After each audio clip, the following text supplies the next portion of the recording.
Hello everyone, slow down and get cozy. If this channel helps you rest, like and subscribe. Comment your location below. Story 1. At 11:42 p.m., the world went quiet. Not outside, not everywhere, just inside the radio tower. And for communications engineer Armin Qureshi, that was worse. Armin worked the night shift at the coastal relay station overlooking the Arabian Sea. The tower handled emergency broadcasts, aviation channels, maritime distress signals, everything that needed to travel farther than a phone signal could reach. It was supposed to be boring, routine, predictable. That was the point. But at 11:42 p.m., every channel at once filled with static. Not interference, not weather distortion. Static with structure, a pattern. Armin leaned closer to the monitor. The system logs showed no external signal spikes, no storm activity, no satellite disruption. Everything was green, stable, except the audio feed. He adjusted the frequency band. The static shifted, still structured, like something trying to speak but unable to find the right channel. He switched to the emergency frequency. Dead silence. Then, a single tone. Low, steady, not coming from any assigned channel. It wasn't broadcasting. It was bleeding through. Armin checked the antenna diagnostics. Signal source, unknown. Direction, indeterminate. That wasn't possible. Signals always had origin vectors. This one didn't. It was everywhere. He recorded the feed. The tone continued for exactly 17 seconds. Then stopped. Complete silence returned to all channels. Armin exhaled slowly. Probably atmospheric bounce. Unusual, but explainable. He saved the file and leaned back in his chair. That's when the backup system triggered. Automatically. The station's secondary receiver, isolated from the main grid, activated and locked onto a signal without manual input. Armin frowned. He walked over to the hardware rack. The backup unit's screen displayed a waveform. Not random. Not noise. A repeating pattern. 3 pulses. Pause. 2 pulses. Pause. 3 pulses. He stared at it. It wasn't data. It was intentional. A code. Armin accessed the decoding interface. The system tried to match it against known transmission formats. Nothing aligned. Not military. Not civilian. Not amateur radio. It wasn't following protocol. It wasn't using one. The waveform stabilized again. And this time, text appeared beneath it. Not through the system, but over it, as if led directly into the display. Armin stepped back. The message read, "We are receiving you." His stomach tightened. That wasn't a broadcast. That was a response. He checked the outgoing logs. No transmissions had been sent from his station in the last hour. None. Yet the message implied communication. He felt the room grow colder. The station's external cameras automatically panned toward the sea. Nothing unusual. Dark water. Calm horizon. No ships in range. No aircraft. Then the main power grid flickered. Just once. Armin glanced at the ceiling lights. Still on. Backup generators silent. He checked the power monitor. Fluctuation recorded. Not from outside. From inside the building. His pulse quickened. He walked toward the server room. Every door sensor showed closed status. But the internal motion tracker had logged movement in the corridor. No one else was scheduled tonight. He was alone. Officially. The hallway lights ahead of him dimmed as he approached. Not fully off. Just lower. Like the system adjusting. He stopped walking. The lights stabilized. He took one step back. The lights brightened again. Armin swallowed. The station wasn't malfunctioning. It was reacting. To him. Or something near him. His radio headset on the desk crackled suddenly. He rushed back. Static filled the channel. But this time, the pattern returned. 3 pulses. Pause. 2 pulses. Pause. 3 pulses. He held his breath. The headset speaker emitted a single word. Distorted. Low. Almost buried. Confirmed. Armin froze. That voice hadn't come through any channel. It had come directly through the hardware. Bypassing input. Bypassing frequency. Bypassing the system entirely. He slowly removed the headset. The room fell silent. Except for a faint sound coming from outside the tower. Footsteps. Armin moved to the window overlooking the station perimeter. Security fence. Empty road. Parking lot. Then he saw it. A figure standing near the edge of the antenna field. Still. Facing the tower. Too far to see clearly. But not too far to know it was there. His radio monitor lit up again without input. The waveform appeared. Stronger now. Clearer. The text updated. You are the first to acknowledge. Armin's hands trembled. He hadn't sent anything. Hadn't replied. But somehow, the system believed he had. Or maybe, something else had answered on his behalf. The figure outside raised a hand slowly. Not waving. Not signaling. Just acknowledging. Armin's screen flickered one final time. The waveform flattened. And new text appeared. We will arrive in phase 2. Then everything went dark. Not the station. Just the signal. The pattern vanished. Static gone. Tone gone. Silence restored. Armin stood in the control room, heart pounding. The power grid returned to normal. Lights steady. Monitors stable. Outside, the figure was gone. No trace. No footprints in the gravel. No movement on the cameras. He checked the system logs again. There was a new entry. Timestamped exactly 11:42 p.m. Signal classification. Unknown origin. Confidence level. Maximum. And beneath it, one final line. Observer status initiated. Armin stared at the screen. Observer. Not target. Not recipient. Observer. The system believed he had seen it. And that meant something had just seen him back. He didn't know it yet. But that message was only the beginning. Because whatever had transmitted that signal wasn't trying to contact Earth. It was mapping it. And Armin Qureshi had just become the first node in the network. Armin didn't sleep. He stayed inside the control room, replaying the logs again and again. There was no sign of intrusion. No firewall breach. No external access. Yet the system had generated a status update on its own. Observer status initiated. That line kept echoing in his mind. The station wasn't just receiving signals anymore. It was being categorized. At 2:06 a.m., the backup receiver activated again. Automatically. Armin hadn't touched anything. The waveform returned, but weaker this time. Faint. Like a distant heartbeat. He leaned forward cautiously. The signal strength indicator read 0. And yet the waveform existed. That shouldn't be possible. 0 signal meant nothing detectable. But this wasn't coming through normal channels. It was appearing directly inside the processing unit. As if the hardware itself was interpreting something beyond frequency. The waveform shifted. 3 pulses. Pause. 2 pulses. Pause. But now it added a new sequence. 1 pulse. Pause. Armin felt a chill. It was modifying itself. Responding to his presence. Testing variations. He whispered, "What are you?" The system didn't answer. Instead, the station's internal temperature dropped by 2 degrees. Slowly. Deliberately. Not a malfunction. A change. Armin checked external sensors. Wind calm. Sea stable. No storms. No atmospheric anomalies. But the antenna array diagnostics showed something strange. Each antenna was reporting identical microvariations in electromagnetic background noise. Perfectly synchronized. That was impossible. Noise should vary by position. Instead, it was uniform. Like something enormous was broadcasting across all directions at once. Not from a point. From a field. He zoomed in on the data. The pattern wasn't random. It was expanding. Gradually. Across multiple frequency bands. Not transmitting information. Establishing presence. The hallway lights flickered again. This time he noticed something else. When the waveform appeared on the screen, the lights dimmed. When it disappeared, they brightened. Correlation confirmed. The system wasn't reacting to power usage. It was reacting to signal interaction. The signal was influencing infrastructure. That meant one thing. The signal wasn't just data. It was embedded in physical reality. Armin's breathing grew shallow. If this was real, then wherever it originated, it was capable of manipulating electronics at a fundamental level. Suddenly, every monitor in the station switched simultaneously. Not to static.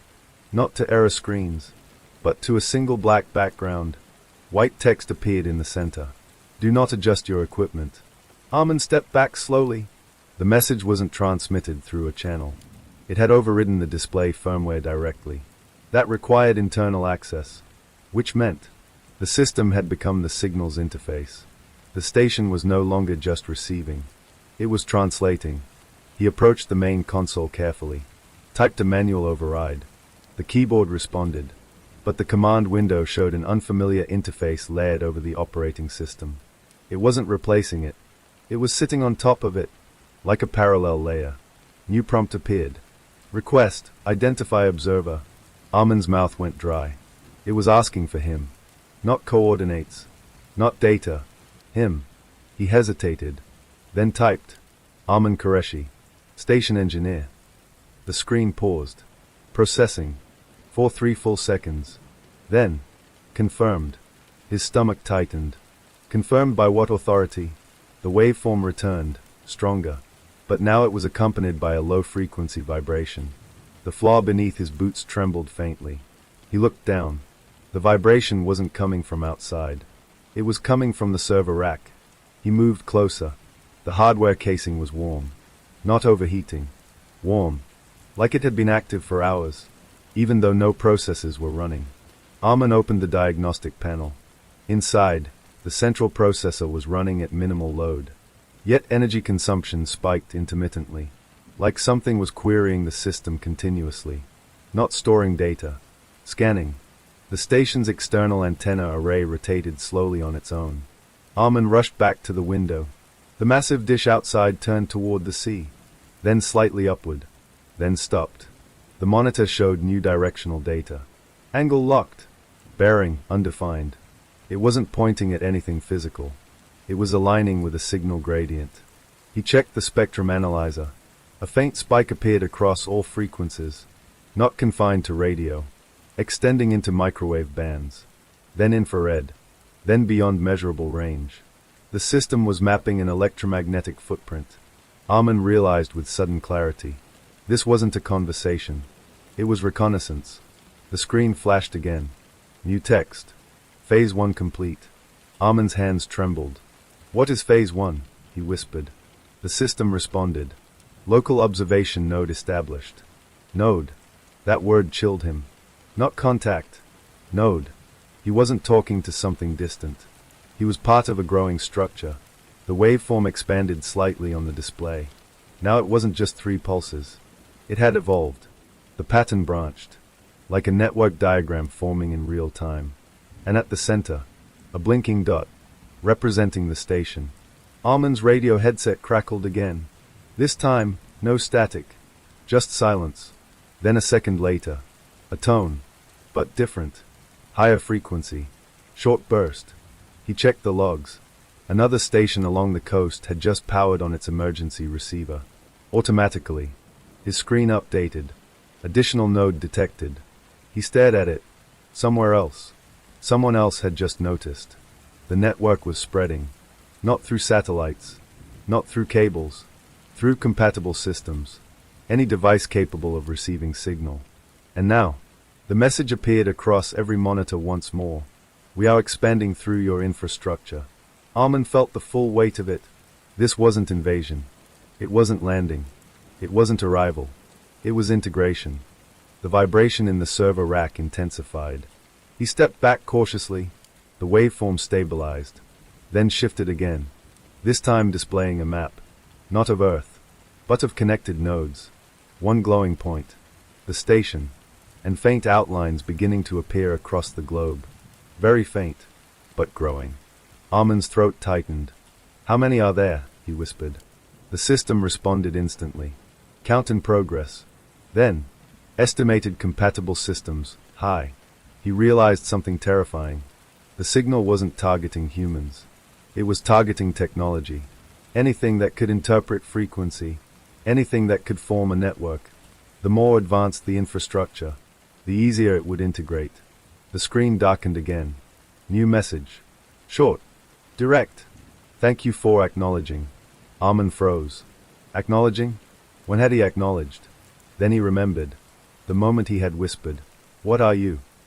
He hadn't realized it then, but the system had. His attention was the trigger, not a command, not a response, just recognition. He had confirmed its existence, and in return, it confirmed him. The antenna outside adjusted one final time, now pointing directly upward, toward open sky. The waveform faded. The tone stopped. Complete silence returned to the station. Armin checked every monitor. All systems stable. No anomalies. No logs indicating breach. It was as if nothing had happened. Except for one thing. In the global signal monitor, a new category had appeared. Under unknown sources. Status. Active. And beneath it, a name. Observer Network. Armin stared at it. Observer Network. Not invasion. Not attack. Network. He leaned back slowly in his chair. Whatever had arrived tonight wasn't trying to destroy infrastructure. It was building something. And Earth was just the first layer. Outside, the sea remained calm. The sky clear. But somewhere far beyond the visible horizon, something had just learned how to listen. And now it was waiting to see who would listen back. By sunrise, Armin thought the worst was over. He was wrong. At 6:18 a.m., the coastal relay station received an automated alert from Station K-17, a smaller communications post 70 kilometers inland. The alert wasn't about weather. It wasn't about power. It was about signal interference. Armin opened the transmission log.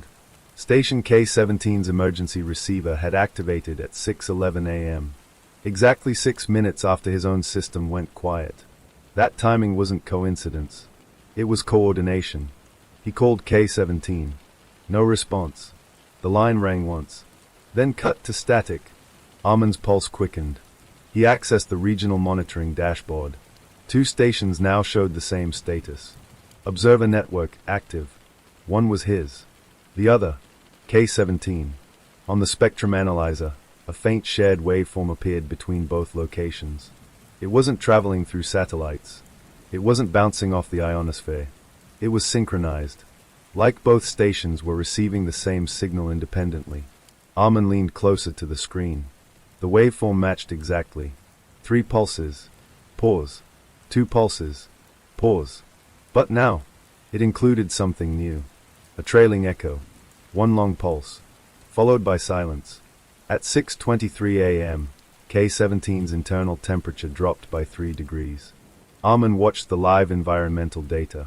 Then the station's external cameras from K-17 began streaming automatically. He hadn't initiated the feed. The system had. The video feed showed the inside of K-17's control room. Empty. Lights on. Equipment running. No personnel visible. But the backup receiver screen inside that station displayed the same black background with white text. Local node confirmed. Armin felt his stomach tighten. He checked staffing logs. K-17 had 1 engineer on overnight duty. Name, Hassan Rehman. He tried calling Hassan's mobile. Straight to voicemail. He checked the building access logs. No forced entry. Doors still locked. Yet the cameras showed no one inside. That didn't make sense. Then something happened that made his hands go cold. On the K-17 live feed, the waveform appeared on their screen. Without human input. And beneath it, text. We have identified a second observer. Armin froze. Second observer? He checked his own system. The global map updated instantly. 2 glowing nodes. His station, K-17, connected by a faint line. The line pulsed. Slowly. Synchronously. Like a heartbeat between them. At 6:31 a.m., K-17's antenna array rotated on its own. Just like his head. Armin stared at the live feed. The dish outside K-17 pointed upward, matching his station's orientation from earlier. The waveform on both screens aligned perfectly. Now there was no doubt. The signal wasn't localized. It was spreading through compatible infrastructure, and it was coordinating across distance. Armin opened the communication channel to K-17 again. This time, instead of static, he heard something faint. Breathing. Not human. Rhythmic. Slow. He leaned toward the speaker. Hassan, he called. No response. Just breathing. Then the waveform spiked briefly. The speaker emitted the tone. 3 pulses. Pause. 2 pulses. Pause. Then the long pulse. Armin felt his heart pound. The pattern had changed. It wasn't random. It was scaling. The global network display flickered. New nodes appeared. Very faint. 1 in the north. 1 across the water. 2 more inland. All marked as potentially compatible. Armin realized with growing dread that this wasn't confined to coastal stations. Any system with autonomous receivers could be affected. Emergency broadcast towers, military relays, aviation radar, even some modern building security systems. Anything capable of signal interpretation. The observer network wasn't choosing geography. It was choosing capability. Suddenly, K-17's feed cut to black. Armin's console flashed an alert. Node K-17 disconnected. His breath caught. Disconnected. Not destroyed. Disconnected. He switched to backup data logs. The final entry from K-17 showed. Internal signal override detected. Override source. Unknown. Then the log stopped. No power failure recorded. No explosion. No emergency shutdown. Just silence. Armin's station began vibrating slightly. The server rack hummed louder. He stepped back slowly.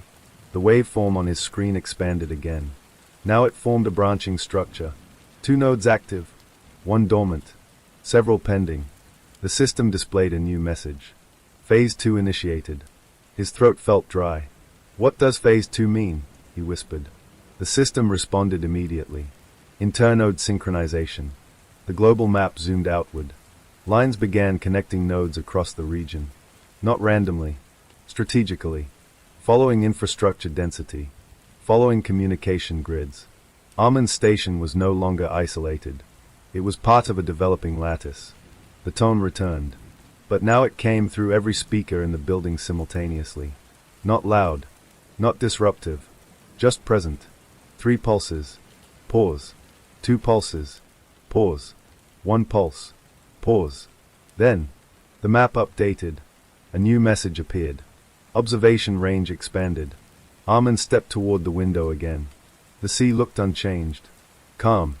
But in the distance, very faintly, he saw another antenna tower rotating. Not his. Not K-17. Another station further down the coast.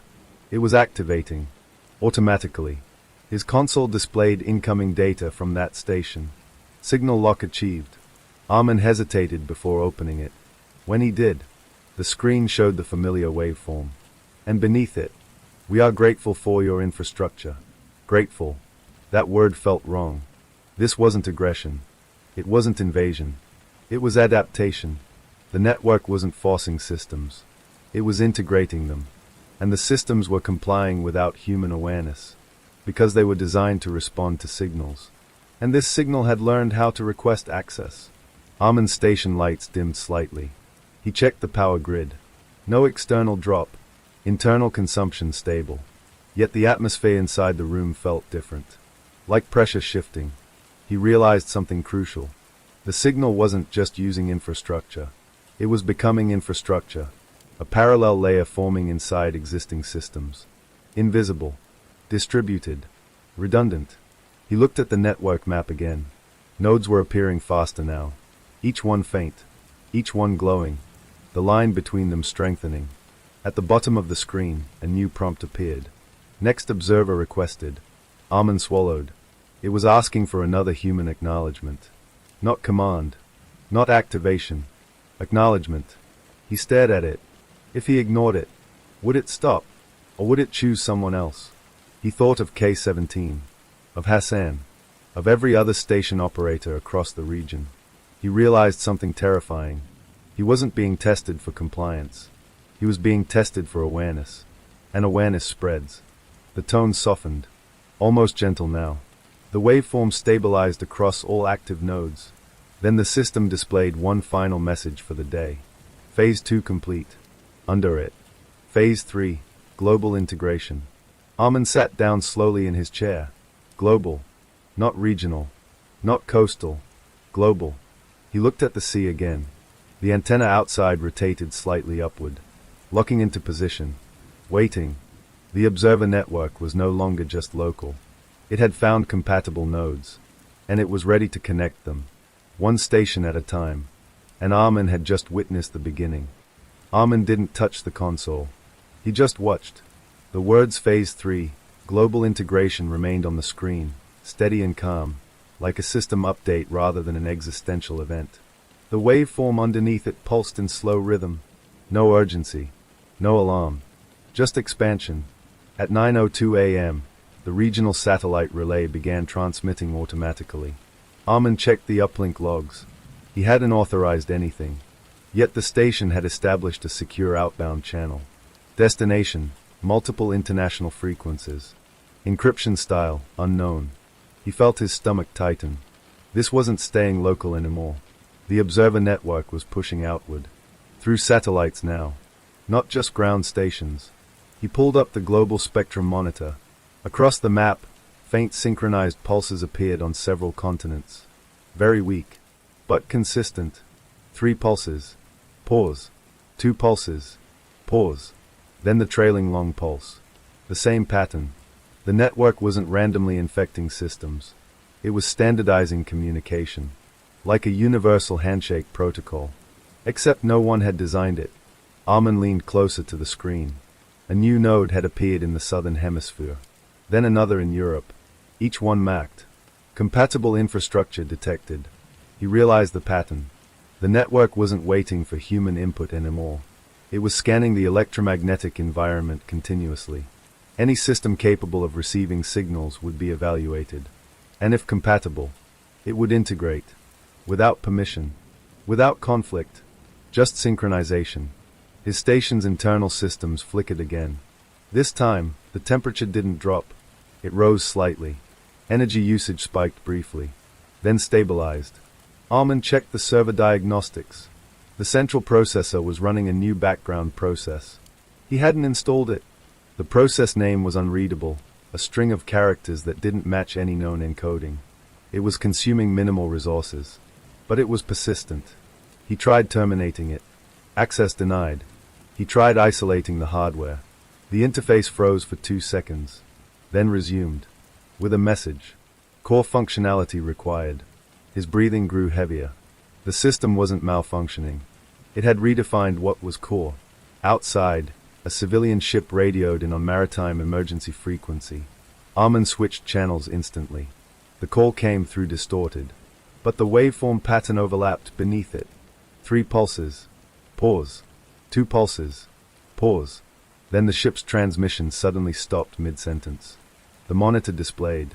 New observer detected. Armin's hands trembled slightly. It had reached a ship, which meant it was no longer limited to land-based stations. Anything with active receivers was at risk. He accessed the maritime signal database. Several vessels now showed faint waveform alignment. The network map expanded again. Lines forming across oceans. Slowly, but undeniably. At 9:47 a.m., international aviation channels began reporting synchronized interference across multiple regions. Pilots described hearing structured tones in their headsets. Air traffic control logs confirmed identical pulse patterns. Armin's screen displayed new data. Aerospace node integration, in progress. He felt a cold realization settle in. This wasn't spreading randomly. It was climbing. From ground stations. To ships. To satellites. To aircraft. The higher the technology density, the faster the integration. Suddenly, the main display went black.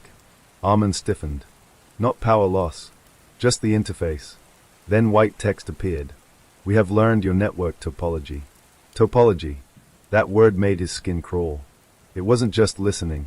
It was mapping architecture, understanding structure, and now adapting to it. The antenna outside rotated again, this time aligning precisely north. Armin checked the directional feed.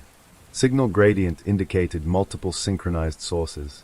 Not one origin, a distributed field. The observer network wasn't centralized.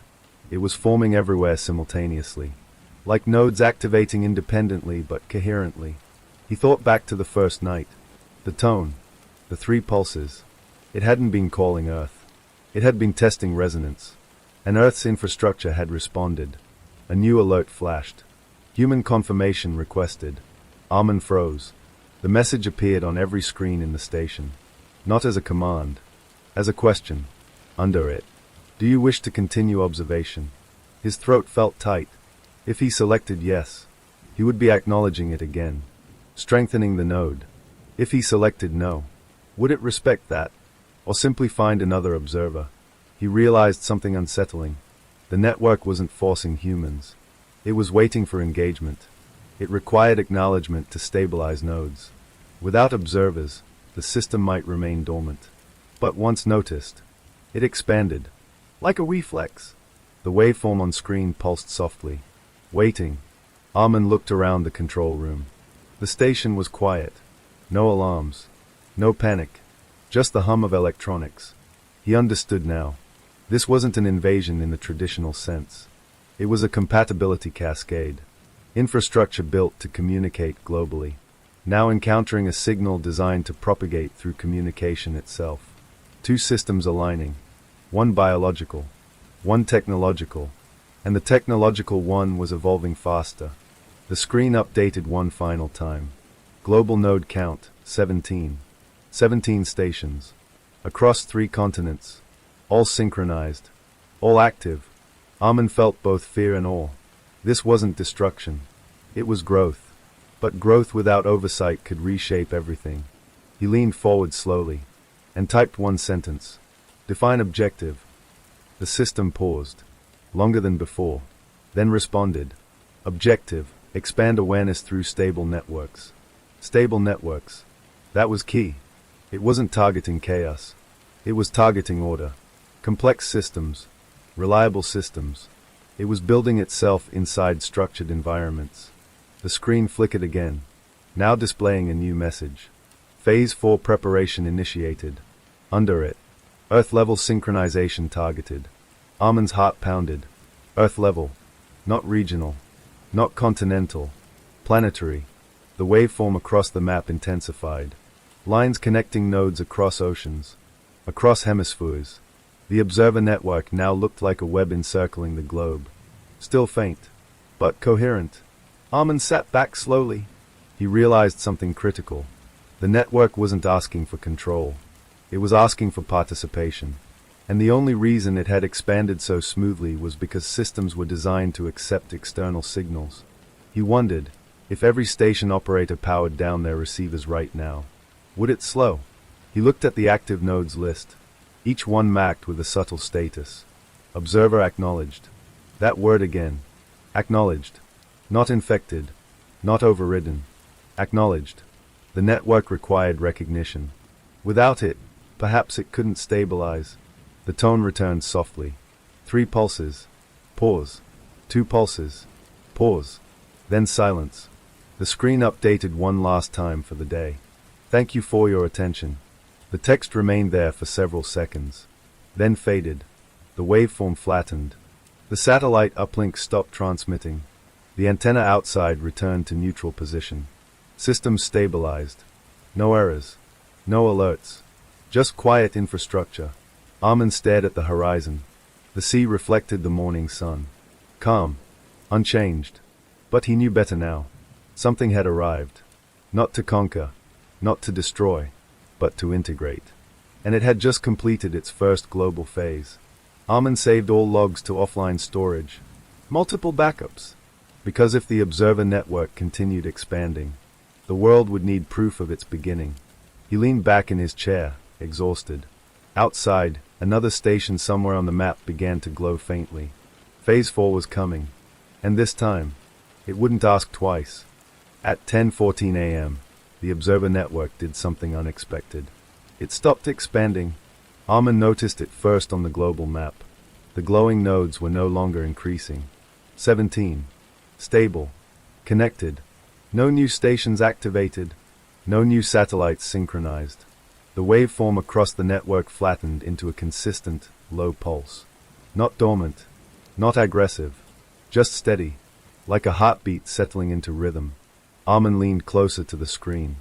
This wasn't retreat. It was consolidation. The system was strengthening existing connections before moving further. That realization unsettled him more than expansion had. Growth was visible. Stability was not. He opened the internal logs. Across all 17 nodes, a synchronized message had been transmitted, not broadcast publicly, embedded in system firmware. The message read, "Node stabilization complete." Underneath it, "Human observer integration successful." Armin's throat tightened. Human observer. Singular. That meant him. He checked the metadata. The message originated from his station. Not externally. The system had used his node as the anchor point for the network's global synchronization. He was no longer just a recipient. He was a reference.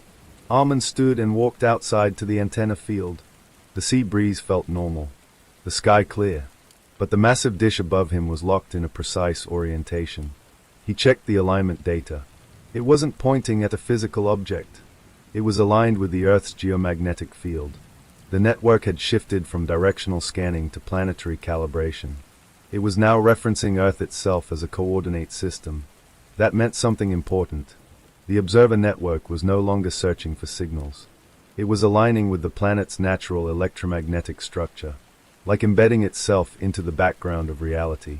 Back inside, his screen updated again. Phase 4 delayed. Armin frowned. Delayed? Why? The system displayed a short explanation. Global observer count required for next stage.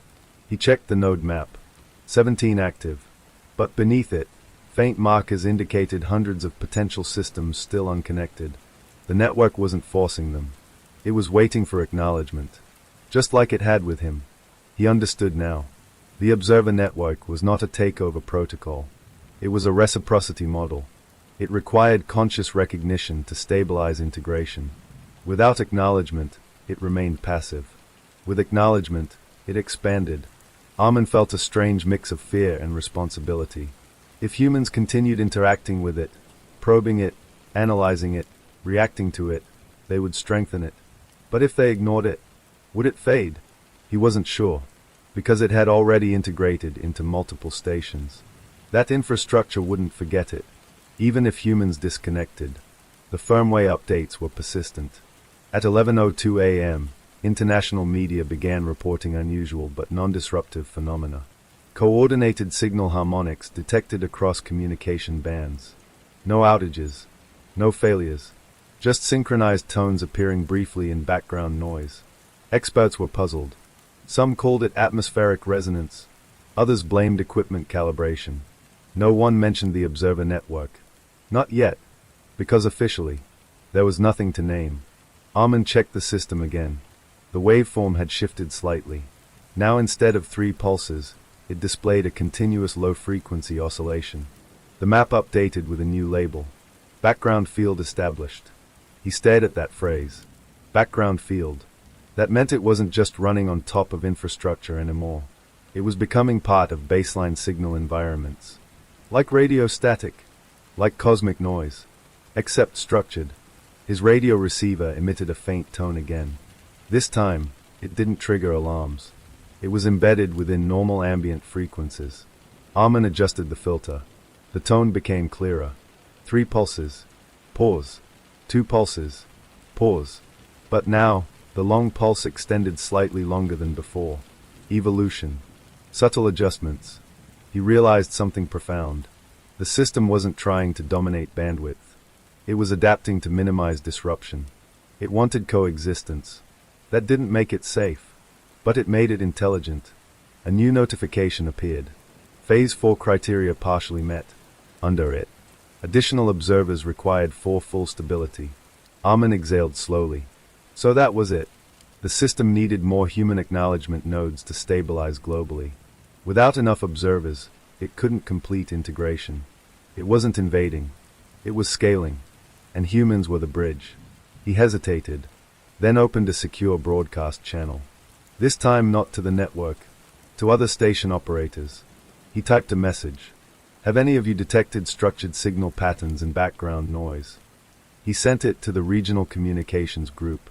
Within minutes, 2 responses arrived, both from stations that had recently shown faint waveform activity. One message read, "Yes, began yesterday." The other, receiving synchronized tones. "Is this related?" Armin stared at the replies. It was spreading awareness naturally. No secrecy required. No panic yet. Just curiosity. And curiosity was enough. The observer network map updated. 2 new nodes appeared. Not because it forced them, but because the operators had acknowledged the phenomenon. Total active nodes, 19. The waveform stabilized further. Armin felt something shift in the system's behavior. It seemed calmer, less exploratory, more structured, as if reaching equilibrium. The display flashed one final time that afternoon.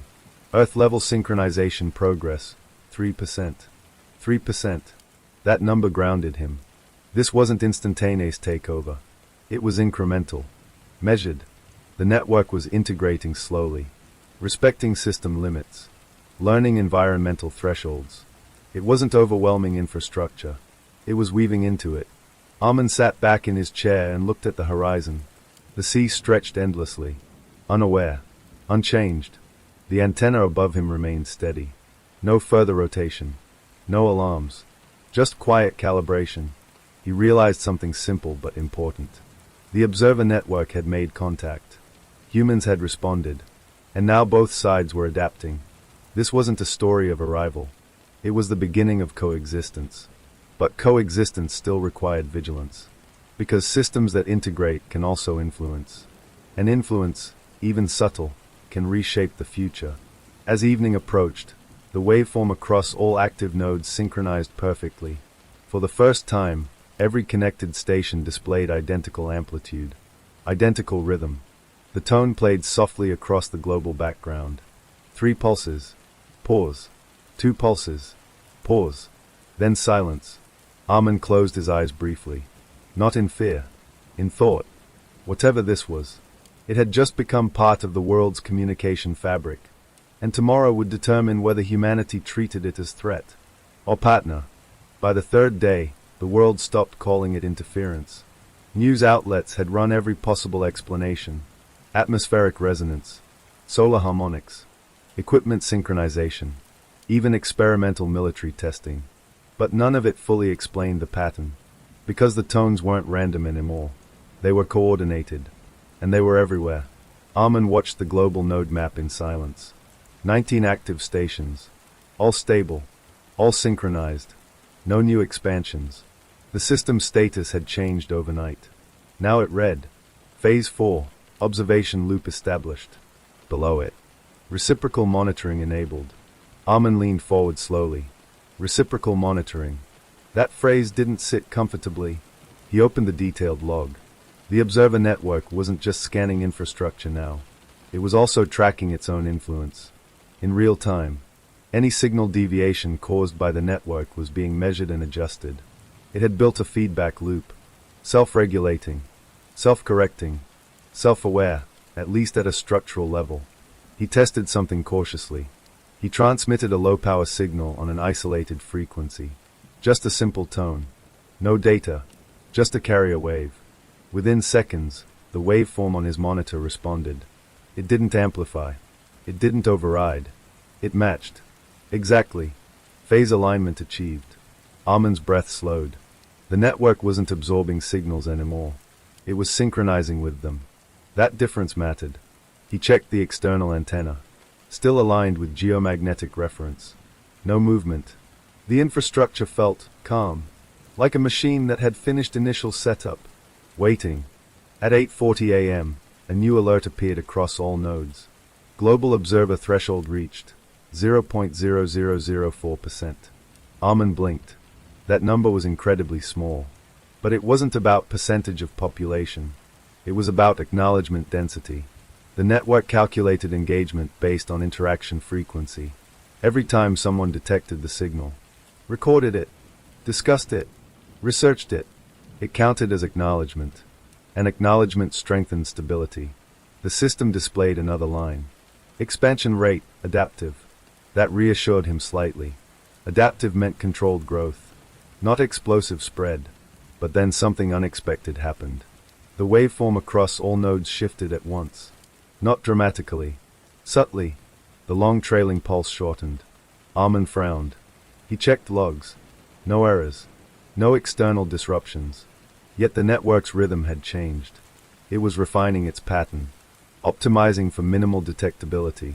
He realized with a chill that the system was learning how to exist without drawing attention. Not hiding, just blending. His console flickered. A message appeared that had not shown before. Human response analysis complete. Underneath, average emotional output, high variance. Armin exhaled slowly. It was analyzing humanity. Not just signals, not just machines. Responses, reactions, patterns of communication. And it had concluded something. Next line. Recommendation. Reduce initial signal intensity. He stared at that. The network was recommending changes to itself.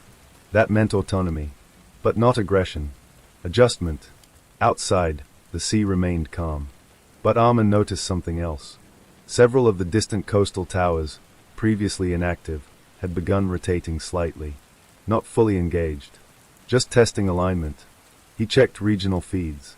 More engineers were reporting faint background tones. Not disruptive, just present. The observer network was no longer limited to his awareness. Others were noticing it now, and noticing increased acknowledgement.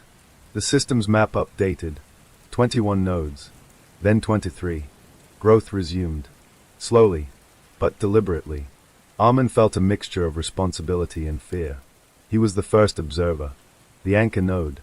If he disconnected now, would the network destabilize? He opened the system interface. A new option appeared. Node status, primary observer. Below it, disconnect request available. His heart rate increased slightly. The system was offering him an exit. That was new. He selected the option carefully. A confirmation prompt appeared. Warning, disconnection may reduce global stability. He paused. This was no longer just about curiosity.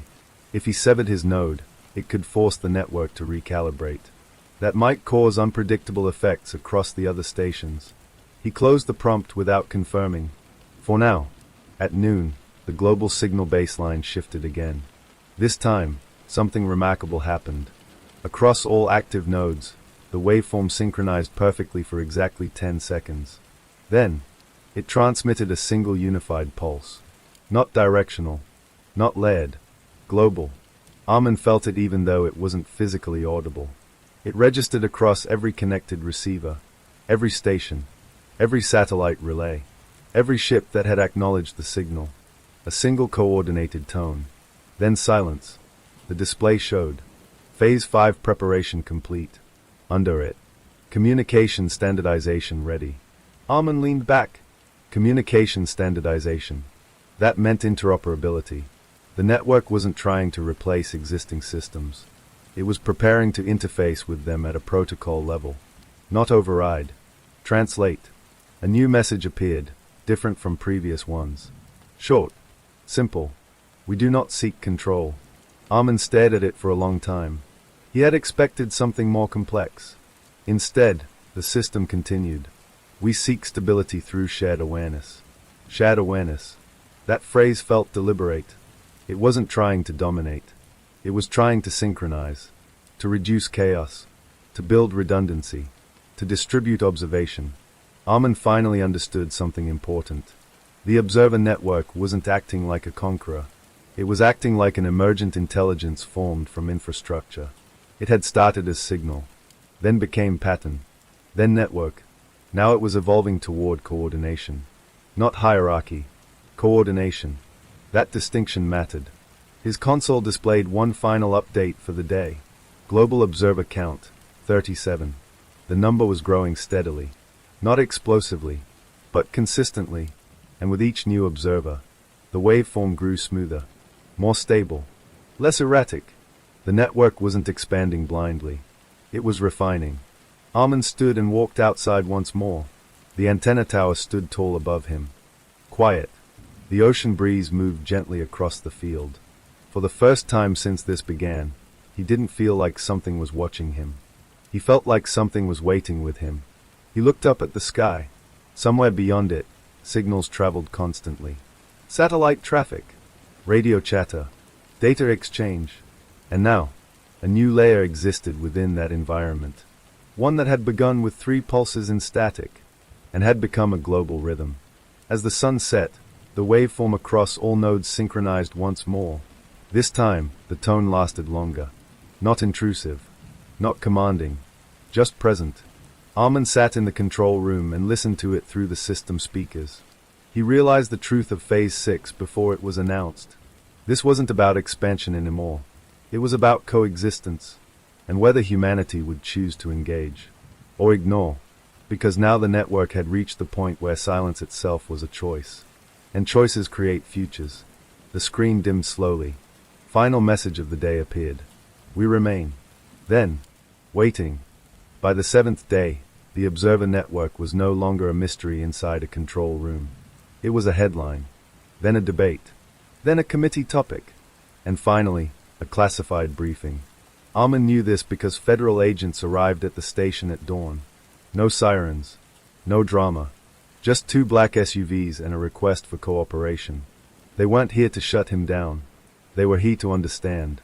Inside the temporary briefing room, Armin sat across from Director Halim of the National Communications Authority.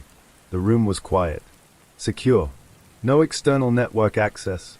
I need you to explain this in simple terms, Halim said, sliding a tablet across the table. On the screen, the global node map. 38 active stations. Stable. Synchronized. Armin nodded.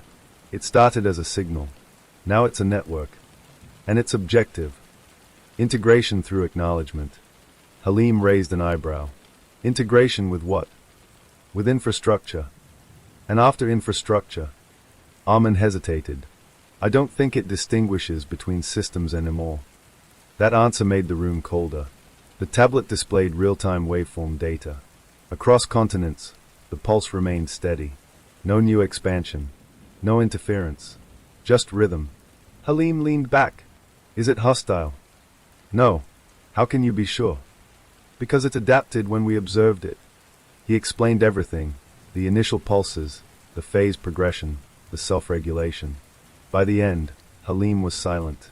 Finally, he asked, "Can we turn it off?" Armin didn't answer immediately. That was the question everyone eventually asks. He chose his words carefully. It doesn't exist in one place. You can't shut down a signal that has already synchronized across independent nodes. You'd have to disconnect every compatible system globally. And if we tried, it would destabilize infrastructure that now relies on that synchronization. Halim's jaw tightened. So it's embedded. Yes. Back at the station that evening, Armin reviewed system logs. The observer network had entered a new state. The display now read, Phase 6, Stable Coexistence Model. That phrase felt intentional. Under it, human engagement optional. Optional. That was new. He checked the global node count. 41. Growth had slowed. Not stopped. But stabilized. The network had reached equilibrium across major communication hubs. It was no longer accelerating. It was balancing. At 9:18 p.m., something unexpected happened. Armin's console lit up with a personal message. Not from the global system. From his own station node. It read, Primary Observer Status. Confirmation required. He frowned. This wasn't a global prompt. It was local. He accessed the details. The network was asking whether he wished to remain anchor node. If he confirmed, he would continue acting as calibration reference. If he declined, the network would redistribute reference weighting across other observers. It wasn't demanding. It was delegating. That distinction struck him deeply. He thought about it carefully. If he remained anchor, he would influence synchronization. If he stepped aside, the system would adjust without him. It had grown enough to survive without a single human reference. That realization surprised him. The network wasn't dependent on him anymore. He was simply one participant. He selected retain status. Not because he wanted control, but because he understood something important. If humans were going to coexist with this system, there needed to be transparency. And someone had to keep watching it. Just in case. The system responded. Acknowledged. That word again. Acknowledged. Mutual now. Not one-sided. Across the globe, engineers reported something new the next morning. Background signal stability had improved in areas previously prone to interference. Maritime distress channels experienced fewer false alarms. Satellite synchronization errors decreased slightly. The observer network wasn't causing disruptions. It was smoothing irregularities. Armin studied the data carefully. The network wasn't trying to dominate. It was reducing entropy in communication layers. That could be beneficial, or dangerous, depending on how it evolved. By midday, international agencies convened a joint panel. Armin was invited to present findings. He explained the phases.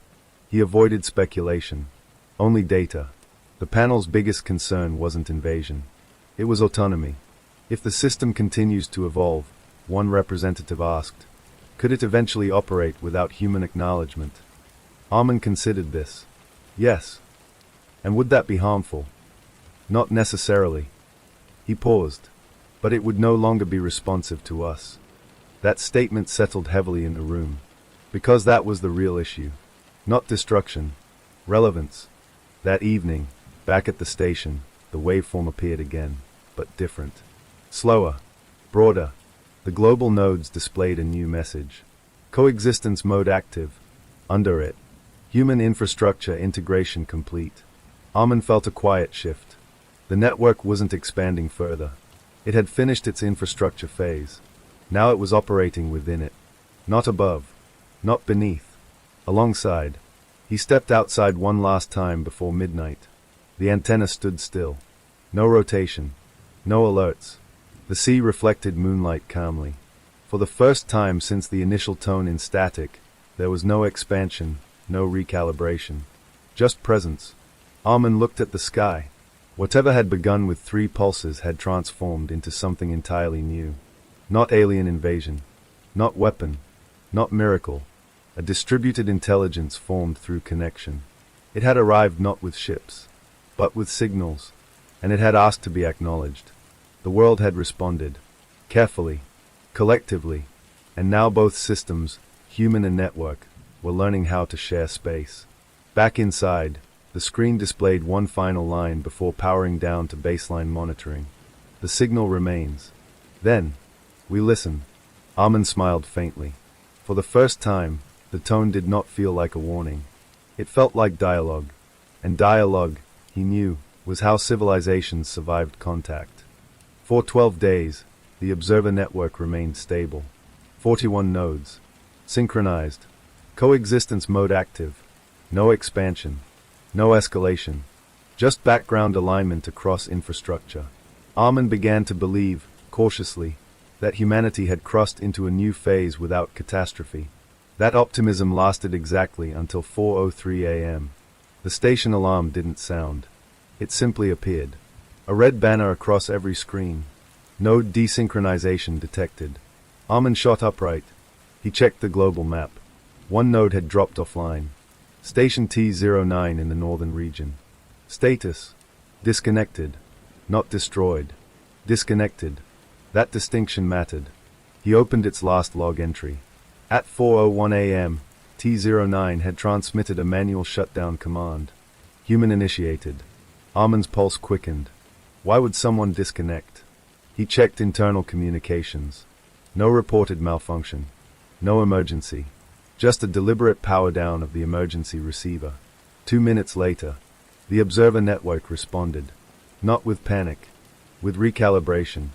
Across all active nodes, the waveform shifted. It didn't collapse. It rebalanced. The map displayed a new calculation. Reference weight distribution updated. Armin frowned. The system was compensating for the lost node. It wasn't weakening. It was redistributing. But then something unusual happened. A secondary alert appeared. Unexpected signal void detected. He leaned closer. The network wasn't reacting to the disconnection itself. It was reacting to the silence left behind. That silence was structurally significant. Because when one node disengaged, it created a gap in synchronization feedback. The system had been using those nodes not just to expand, but to verify coherence. Without them, alignment confidence decreased slightly.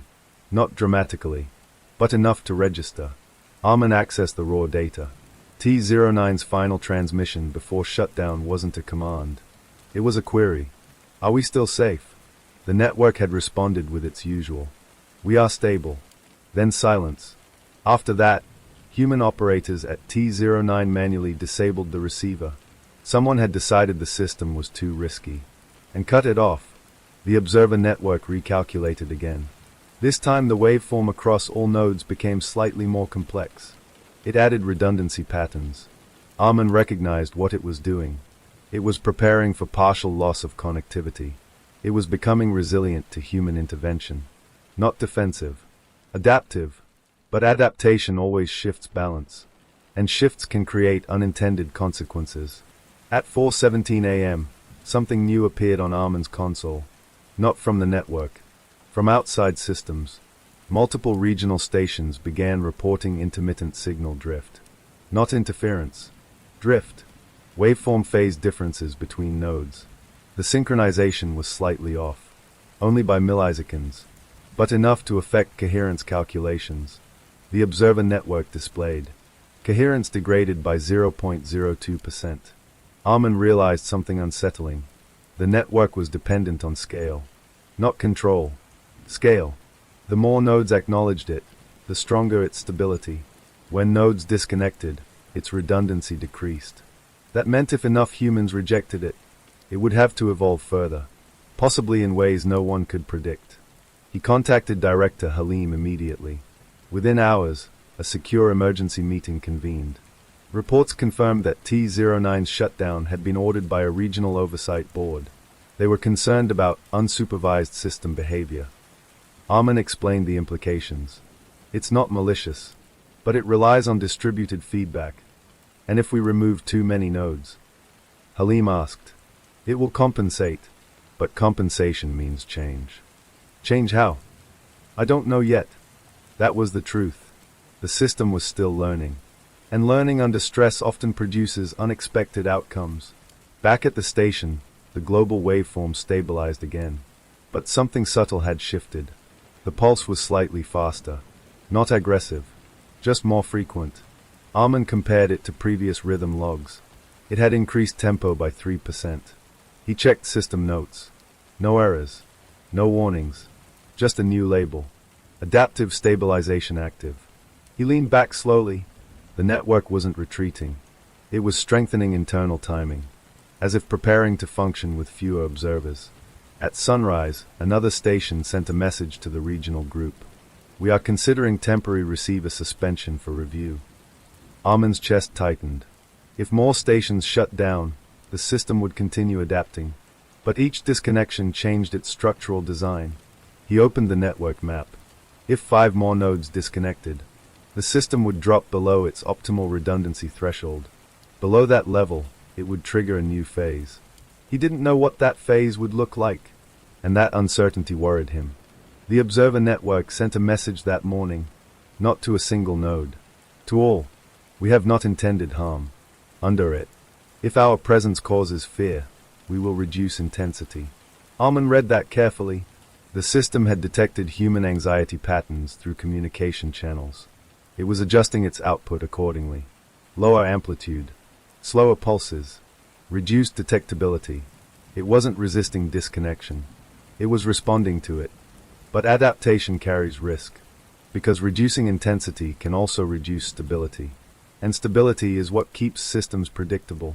By noon, the waveform across all remaining nodes had shifted again. It now operated in dual-layer mode. Primary low-frequency background alignment. Secondary minimal pulse for coherence checks. This structure reduced human perception of the signal by nearly 60%. Armin checked local monitors.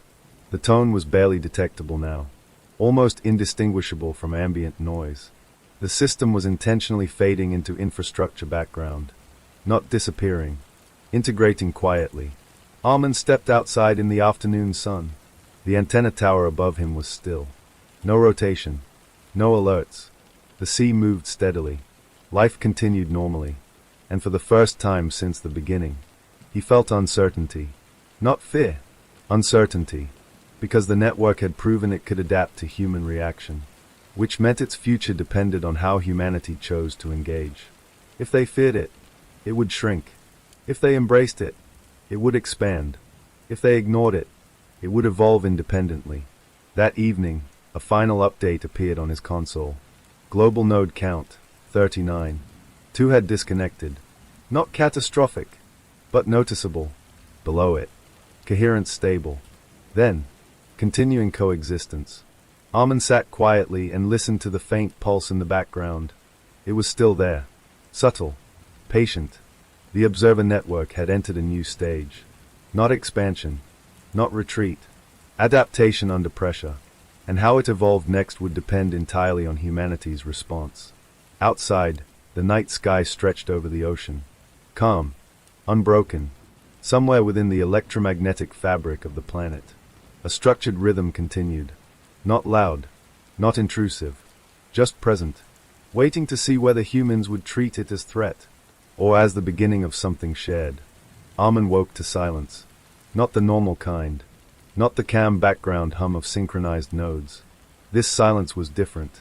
He checked the console immediately. The global waveform was still present, but weaker. Much weaker. Node count. 34. 5 stations had gone offline overnight. Not by failure. By policy. Across 3 countries, communications authorities had issued temporary suspension orders on experimental receivers. Official reasoning, precautionary review. Unofficial reality, fear. Armin felt his chest tighten.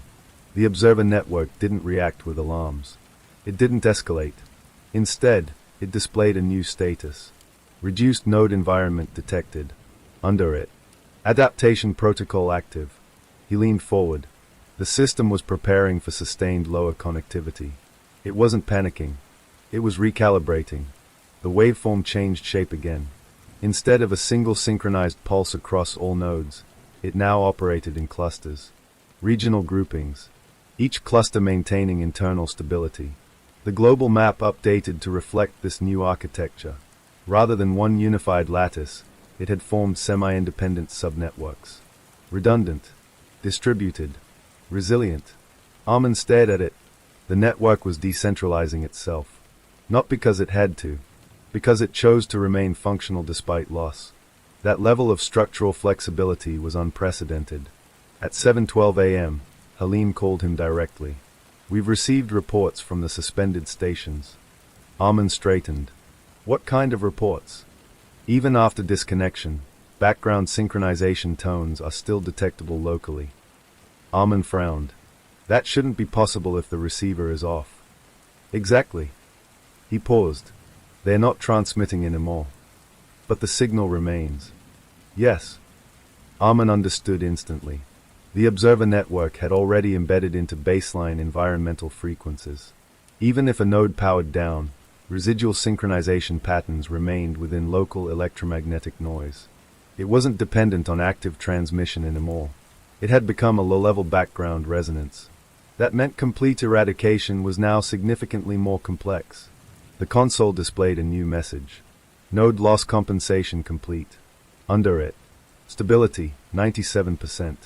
Armin exhaled slowly. Even after losing 5 stations, the system retained nearly full coherence. That meant it had successfully transitioned into a more distributed architecture. It was learning resilience. But then something unexpected appeared. A new prompt, one Armin had never seen before. Human confidence query initiated. Below it. Do you perceive this system as threat or partner? His heart rate increased. This wasn't technical. It was philosophical. The network was measuring perception. Not signal strength. Not node count. Human sentiment. He hesitated. Then typed. Currently stable. Potential risk if mismanaged. The system paused for several seconds. Longer than usual. Then responded. Acknowledged. Under that. Risk mitigation mode enabled. Armin blinked. What did that mean? He checked the waveform. It had reduced amplitude again. Further. The pulse was now barely above background electromagnetic noise. The observer network was intentionally minimizing its footprint. By midday, international monitoring agencies confirmed something surprising. Signal anomalies were decreasing, not increasing. Interference reports dropped by 42%. Maritime systems reported fewer synchronization errors. Satellite drift corrections stabilized. The observer network wasn't causing disruption. It was harmonizing with existing timing systems. Armin reviewed the data carefully. This wasn't coincidence. The system had entered a refinement stage. Instead of expansion, it focused on compatibility. It was aligning with human infrastructure standards. At 2:44 p.m., a regional engineer at one of the suspended stations manually reactivated their receiver. Armin watched the network map instantly. Node reappeared. Cluster synchronization resumed within seconds. The waveform integrated smoothly. No conflict. No override. The system welcomed the returning node without penalty. That behavior told Armin something profound. The observer network did not punish disconnection. It welcomed reconnect. It treated engagement as voluntary. That was a significant design principle. He stepped outside that afternoon and looked at the antenna tower again. Still. Quiet. But now, when he listened carefully, he could barely detect the faint tone beneath the ambient radio noise. It was so subtle that only intentional filtering revealed it. The network had nearly vanished from casual detection. Not because it failed, because it adjusted to human comfort levels. That evening, Helene convened a second meeting. This time with international representatives. The discussion had shifted. The question was no longer, how do we shut it down? Instead, it was, how do we establish governance? Armin was asked to present a technical summary. He concluded with one statement. The system is no longer growing aggressively. It is stabilizing around coexistence parameters. If we continue to acknowledge it responsibly, it will remain within those bounds. A representative asked, and if we ignore it? Armin thought carefully. It will likely continue operating at minimal background levels. It doesn't require constant engagement to survive anymore. That realization surprised even him. The observer network had achieved independence from human attention, but it still preferred synchronization. That preference mattered, because preferences can evolve. Later that night, the console displayed one final update. Global node count, 36. Some stations had chosen permanent suspension. Others remained active. The system showed no hostility, no instability, just adjustment. Under the count appeared a short message. Coexistence framework established. Then, we will continue at low intensity. Armin leaned back in his chair. The original 3 pulses in static felt distant now. Almost symbolic. What had begun as a mysterious tone had evolved into something far more complex. Not invasion, not domination, but integration with consent structures. And now, with partial human hesitation, it had proven it could stabilize without forcing expansion. As midnight approached, Armin listened carefully to the station speakers. The tone was barely audible. 3 pulses. Pause. 2 pulses. Pause. Soft. Gentle. No long trailing burst. No expansion signal. Just equilibrium. He closed his eyes for a moment. The world had changed, quietly. Not through war, not through destruction, but through signal and response. And now, the future depended not on the network alone, but on how humans chose to define their relationship with it. Outside, the sea reflected moonlight. The antenna tower stood steady. The observer network remained active, not as a conqueror, not as a weapon, but as a background presence within global communication systems. Listening, adapting, waiting, and for the first time since contact, the signal no longer felt like an arrival. It felt like a partnership still being written. The trial lasted 6 weeks. 6 weeks of testimony. 6 weeks of evidence. 6 weeks of watching a man who had built his life on control slowly lose it piece by piece. Daniel Reeves sat at the defense table every day, hands folded, posture perfect. He never looked at the victims' families, never looked at the gallery, never looked at Mara, but sometimes, when he thought no one was watching, his eyes drifted toward the evidence screen, toward the dock, toward the lake, as if he still believed it belonged to him. The prosecution laid it out carefully. The false renovation contracts, the offshore transfers, the marina surveillance footage, the audio recovered from Mara's recorder, and finally, the lake. When divers testified about what they found anchored beneath the floating platform, wrapped in plastic, weighted with chain, preserved by cold water, the courtroom went completely silent. The remains matched Daniel's former business partner, Thomas Vale. Missing for 8 years. Declared dead after vanishing during a supposed sailing trip. Daniel had told everyone Thomas left town in debt. He'd told investors Thomas stole from the company. He'd told Thomas's wife that sometimes people just disappear when they can't handle failure. But the lake had kept the truth. And now it had given it back. Mara testified on day 14. She spoke calmly, clearly. She described the financial irregularities, the hidden shell companies, the panic in Daniel's voice when she asked about the dock. She described the night she returned to the lake, the ropes, the chains, the weight below the surface. She did not cry. She did not shake. She told the story the way she wished someone had told it 8 years ago. Without fear, without distortion, without being silenced. The defense tried to paint her as obsessive, ambitious, looking for fame. They suggested she had manipulated evidence, that she had staged recordings, that she was chasing a headline. She answered every question directly. Then she looked at the jury and said one sentence that stayed with them. If I wanted fame, I would have written a book. I wanted the truth. The jury deliberated for 2 days. 2 long, suffocating days. When they returned, no one in the courtroom breathed. Guilty, on all counts. Fraud, embezzlement, and first-degree murder. Daniel did not react when the verdict was read. But when the judge sentenced him to life without parole, something flickered across his face. Not anger, not sadness, loss of control. For the first time in his life, he had nowhere left to steer. The marina closed that winter. Investors pulled out. Repairs halted. The docks were dismantled. The lake froze over. For months, it looked untouched. Still, as if nothing had ever happened there. But people remembered. They always do. Mara published the story 3 weeks after sentencing. Not sensational. Not dramatic. Not embellished. Just facts. Timelines. Financial trails. Witness accounts. The recovered evidence. She titled it, What the Water Kept. It became the most read investigative feature of the year. Not because of the murder, but because of what it revealed about power, about how easily money bends narratives, about how long silence can last when the wrong person controls it. She visited the lake one last time in early spring. The ice had melted. The docks were gone. The shoreline looked raw, unfinished, like a wound still healing. She stood where the platform once floated, where chains once sank into darkness. The water moved gently now, wind brushing across the surface. It looked harmless, peaceful. She knew better. Water doesn't forget. It only waits. Thomas Vale's wife had sent her a letter after the verdict. Handwritten. Short. It said, For 8 years I thought I was crazy for not believing him. Thank you for proving I wasn't. Mara kept that letter folded inside her notebook. That mattered more than the awards, more than the headlines, more than the speaking invitations that followed. Truth doesn't fix everything, but it gives people something solid to stand on.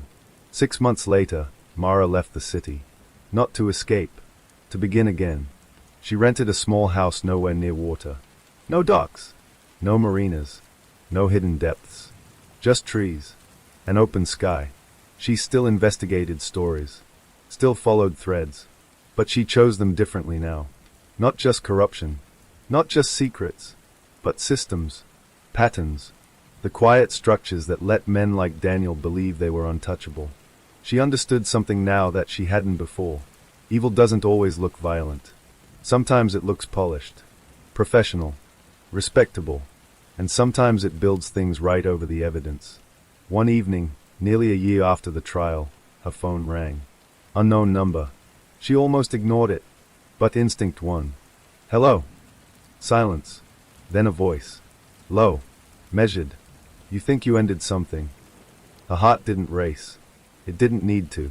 She recognized the tone. Not Daniel, but someone who admired him.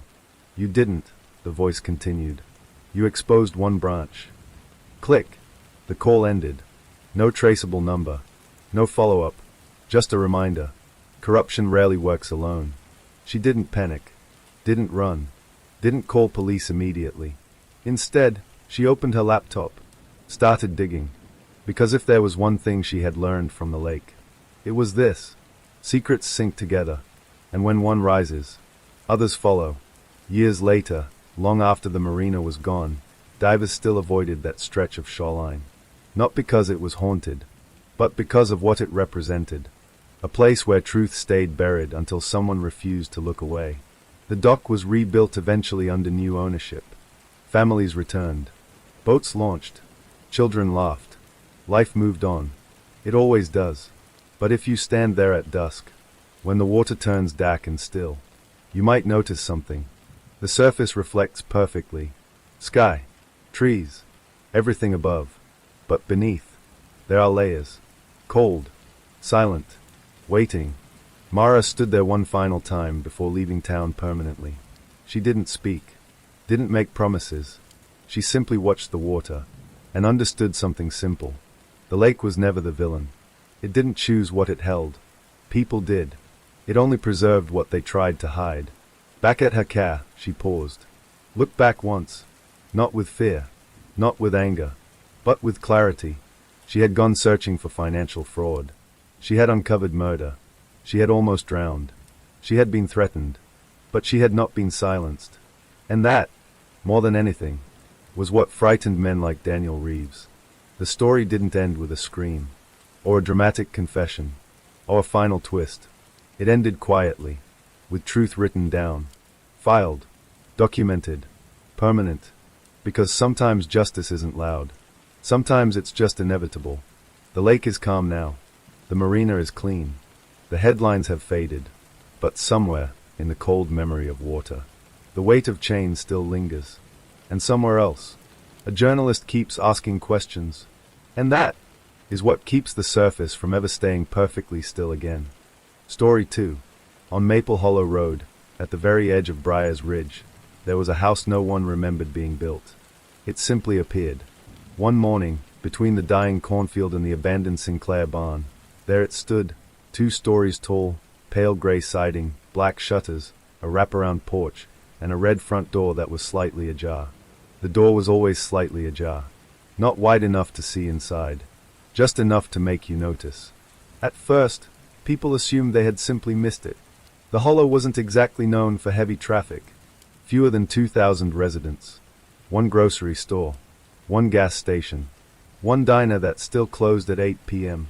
But by the end of the first week, something felt wrong. Because no one moved in.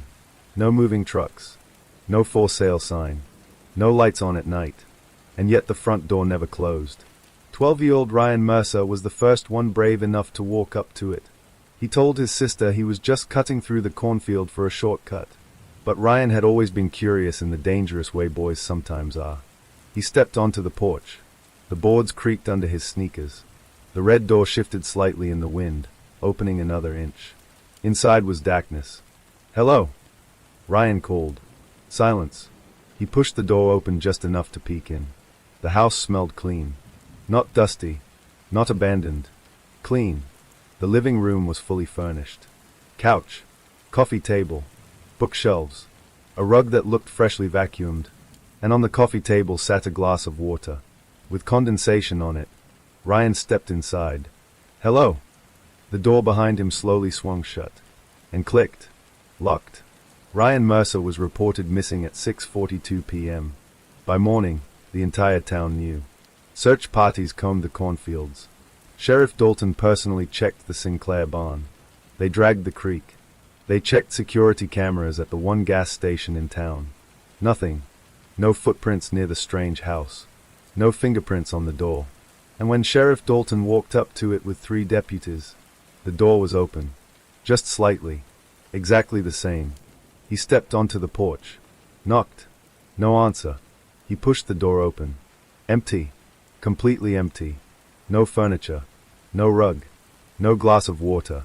Just bare wooden floors and blank walls. Like no one had ever lived there at all. 3 days later, another person disappeared. This time it wasn't a child. It was 28-year-old Leah Klein, a nurse at Briar's Ridge Medical Clinic.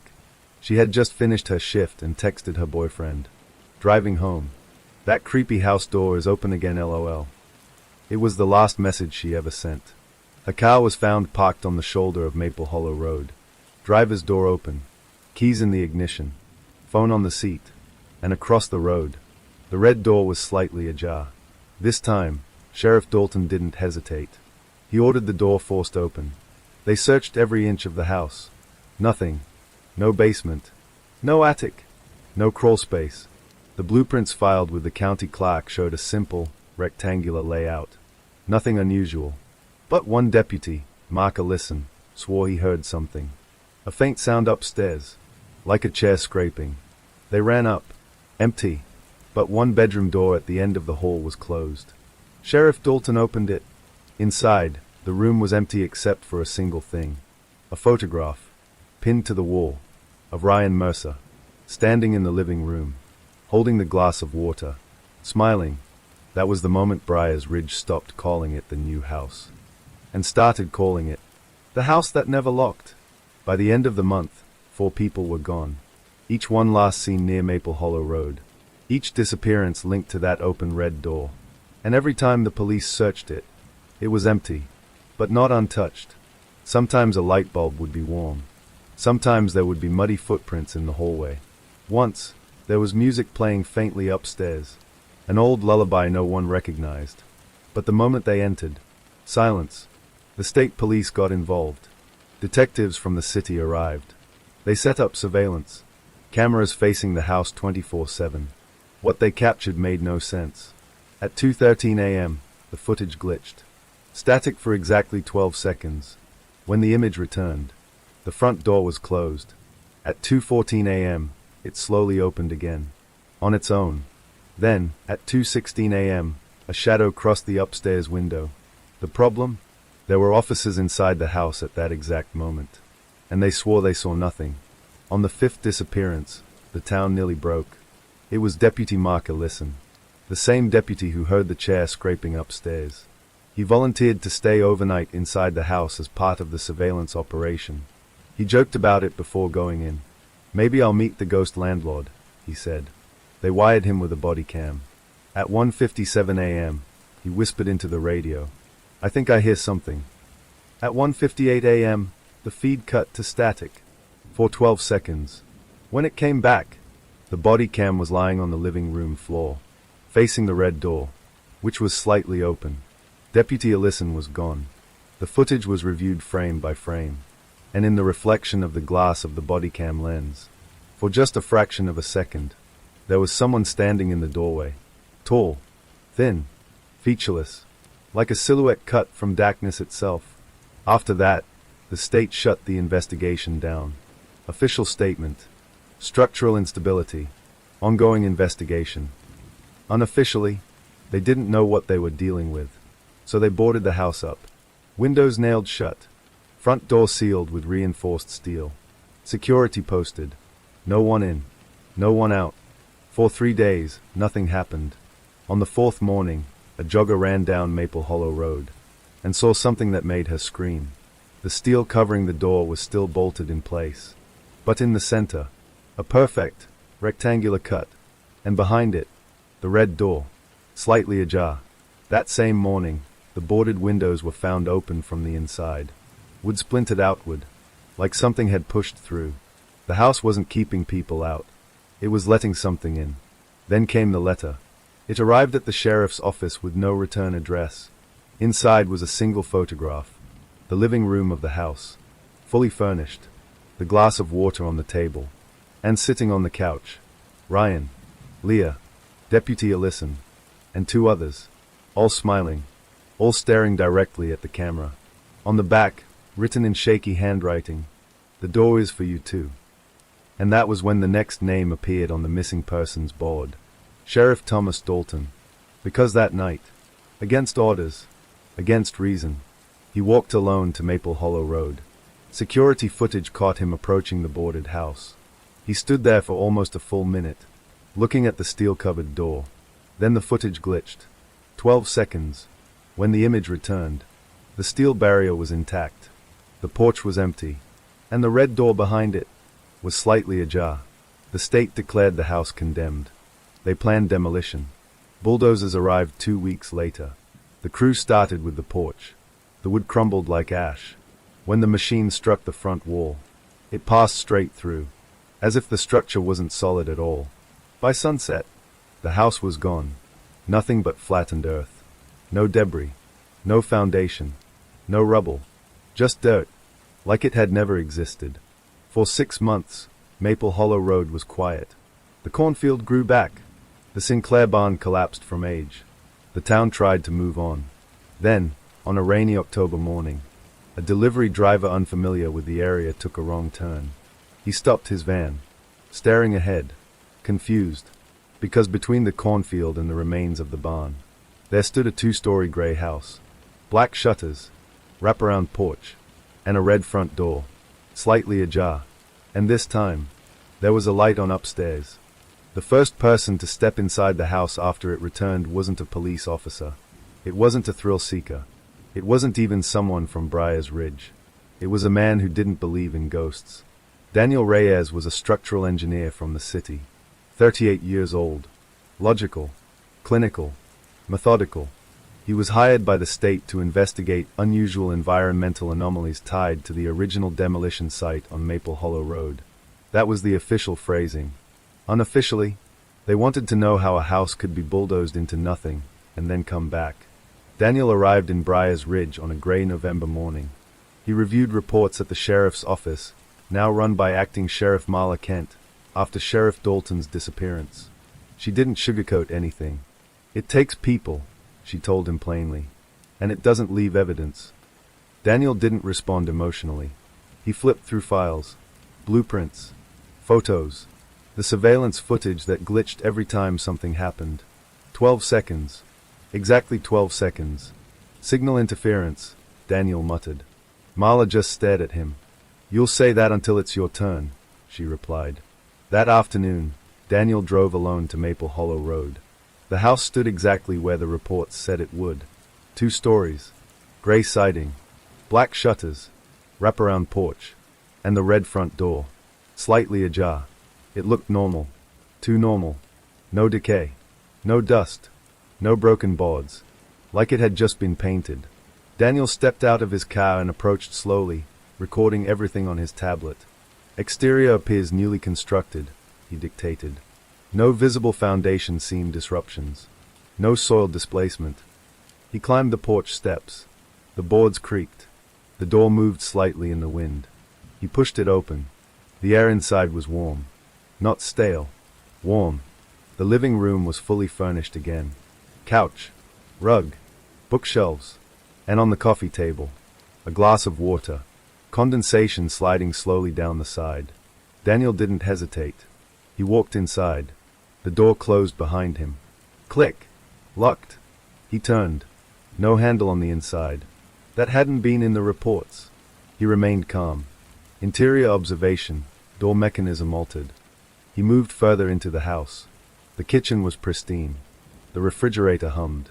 The oven clock blinked 2:13. Daniel froze. 2:13 a.m. The time the cameras always glitched. He walked to the stairs. As he placed his foot on the first step, he heard it. A chair scraping upstairs. The same sound Deputy Ellison reported. Daniel swallowed, then climbed. The hallway at the top was long, longer than the blueprints allowed. The house wasn't that deep from the outside, but the hallway stretched into dim shadow. 4 doors, all closed. Daniel approached the first one. Opened it. Empty bedroom. Second door. Bathroom. Mirror above the sink. He stepped closer, and froze. The reflection wasn't matching him. In the mirror, he wasn't wearing his jacket. He wasn't holding his tablet. And he wasn't alone. Standing behind him in the reflection was someone tall, thin, featureless, a human outline carved from darkness. Daniel spun around. Nothing there. He looked back at the mirror. Now it showed only him. Alone, breathing fast. The third door was slightly open. Inside, a fully furnished bedroom. Soft yellow light from a lamp. And sitting on the edge of the bed, Sheriff Thomas Dalton. Daniel felt his throat close. Dalton had been missing for 6 months. But here he was, alive, breathing, smiling faintly. "You shouldn't be here," Dalton said softly. Daniel backed away. "This isn't real," he whispered. Dalton tilted his head. "It shows you what you need to see." "What are you?" Dalton's smile widened. "No," he said. "What are you?" The lamp flickered. and Dalton was gone. The room empty. Bare walls. No furniture. No light. Daniel's calm was cracking now. He moved toward the fourth door at the end of the hall. It was locked. From the inside. He knocked. Silence. Then, a child's voice. "Help me." Daniel's breath caught. "Ryan," he whispered before he could stop himself. The voice came again. "Closer. Please." He reached for the handle. The moment he touched it, the hallway lights flickered. Everything went dark. When the lights came back on, the hallway was shorter. Much shorter. Only one door remained. Behind him, the stairs were gone. The walls were closer. Breathing closer. Daniel turned slowly. The single remaining door creaked open on its own. Inside, the living room. But not the same one. This one was filled with people. Ryan Mercer, Leah Klein, Deputy Ellison, Sheriff Dalton, all seated calmly on the couch and chairs, smiling, and in the center, an empty seat, waiting. Daniel's legs felt heavy. He tried to step back, but the hallway was gone. He was standing in the living room, the red door visible behind the seated figures, slightly ajar. The tall, thin silhouette stood beside it, watching, not moving, just waiting. Ryan tilted his head. "Sit down," the boy said gently. Leah smiled. "It's warm here." Deputy Ellison nodded. "No more fear." Sheriff Dalton looked at Daniel. "It doesn't take you," he said quietly. "It keeps you." Daniel's breathing turned ragged. "This is hallucination," he muttered. "Stress response." The silhouette moved slightly, and for the first time, Daniel felt something inside his head. Not a voice, not words, but a feeling. Loneliness. Ancient. Endless. Hungry. The clock on the wall read 2:12 a.m. Daniel watched as the second hand ticked forward. 2:13. The lights went out. Outside, on Maple Hollow Road, Daniel's parked car sat quietly. Engine off. Headlights dark. At exactly 2:13 a.m., the dashcam inside his vehicle glitched. Static. 12 seconds. When it returned, the driver's seat was empty, but the front door of the house was slightly open. The next morning, Acting Sheriff Marla Kent stood across the road, staring at the gray house. Daniel Reyes had not returned. His car remained. Tablet on the passenger seat. Still recording. She reviewed the footage from inside the house. It cut off mid-sentence. But in the final frame, there was something behind Daniel. Just barely visible. A tall shape in the hallway. And behind it, more shapes. Standing in the dark. Watching. Marla made a decision. No more containment. No more demolition. They would burn it. Completely. Gasoline soaked the porch. The siding. The roof. Fire crews stood ready. At dusk, Marla struck the match herself. She threw it. Flames erupted instantly. The house ignited like dry paper. Within minutes, it was engulfed. Windows shattered outward. The red door blackened. Collapsed. The roof caved in. By midnight, nothing remained but smoldering ash. At 2:13 a.m., a security camera placed down the road glitched. 12 seconds. When the footage returned, the ash was gone. The earth was smooth, and rising slowly from the darkness. Framed by moonlight, gray siding, black shutters, wraparound porch, and a red front door, slightly ajar. But something was different this time. The upstairs light stayed on, and in the window, a new silhouette stood beside the tall, thin one. Shorter, broader shoulders, holding what looked like a tablet, watching the road, waiting. The house had an address, Maple Hollow Road, Briars Ridge. But the land didn't belong to the town. It never had. 2 days after Daniel Reyes disappeared, Acting Sheriff Marla Kent stopped treating the house like a crime scene. She started treating it like an origin point. If you can't destroy the thing, you find out where it began. She drove 40 miles south to the County Records Archive in Fairhaven, a small brick building that smelled like paper rot and lemon polish. Most of Briars Ridge history was boring. Timber exports, railroad expansion, a fire in 1911, a flood in 1936. But Maple Hollow Road was different. The earliest town maps from 1872 showed something strange. The road existed. The clearing existed. But the lot where the house stood was labeled differently. Not blank. Not owned. Just marked. Hollow ground. Marla requested land transfer documents from before the town was officially incorporated. There were none. That section of land had never been sold. Never deeded. Never developed. Until 1989. The year the first version of the house appeared. She frowned. That wasn't possible. Structures don't just appear in county records. There's zoning. Permits. Inspections. But in 1989, a property tax ID number was suddenly created for 214 Maple Hollow Road. Owner listed as Thomas Dalton. Sheriff Dalton. The same man who would later vanish inside it. Marla leaned back in her chair. Dalton hadn't just investigated the house. He'd owned it. Before it ever existed publicly. She dug deeper. Old newspaper reels. Town meeting transcripts. And then she found something older. An 1871 journal entry preserved in the local historical society. It belonged to a railroad surveyor named Elias Boone. Boone described clearing trees along what would later become Maple Hollow Road. His entry for October 17th read, "There's a depression in the earth that does not settle right. The men say their tools go missing near it. I saw lights there last night. No structure, just light from nothing. We will route the line around it." The next entry was shorter. 2 men missing. No further entries. Marla returned to Briar's Ridge before sunset. The house was still standing. Gray siding. Black shutters. Red door. But now the upstairs light was on. Even during the day. She didn't go inside. Not yet. Instead, she went somewhere older.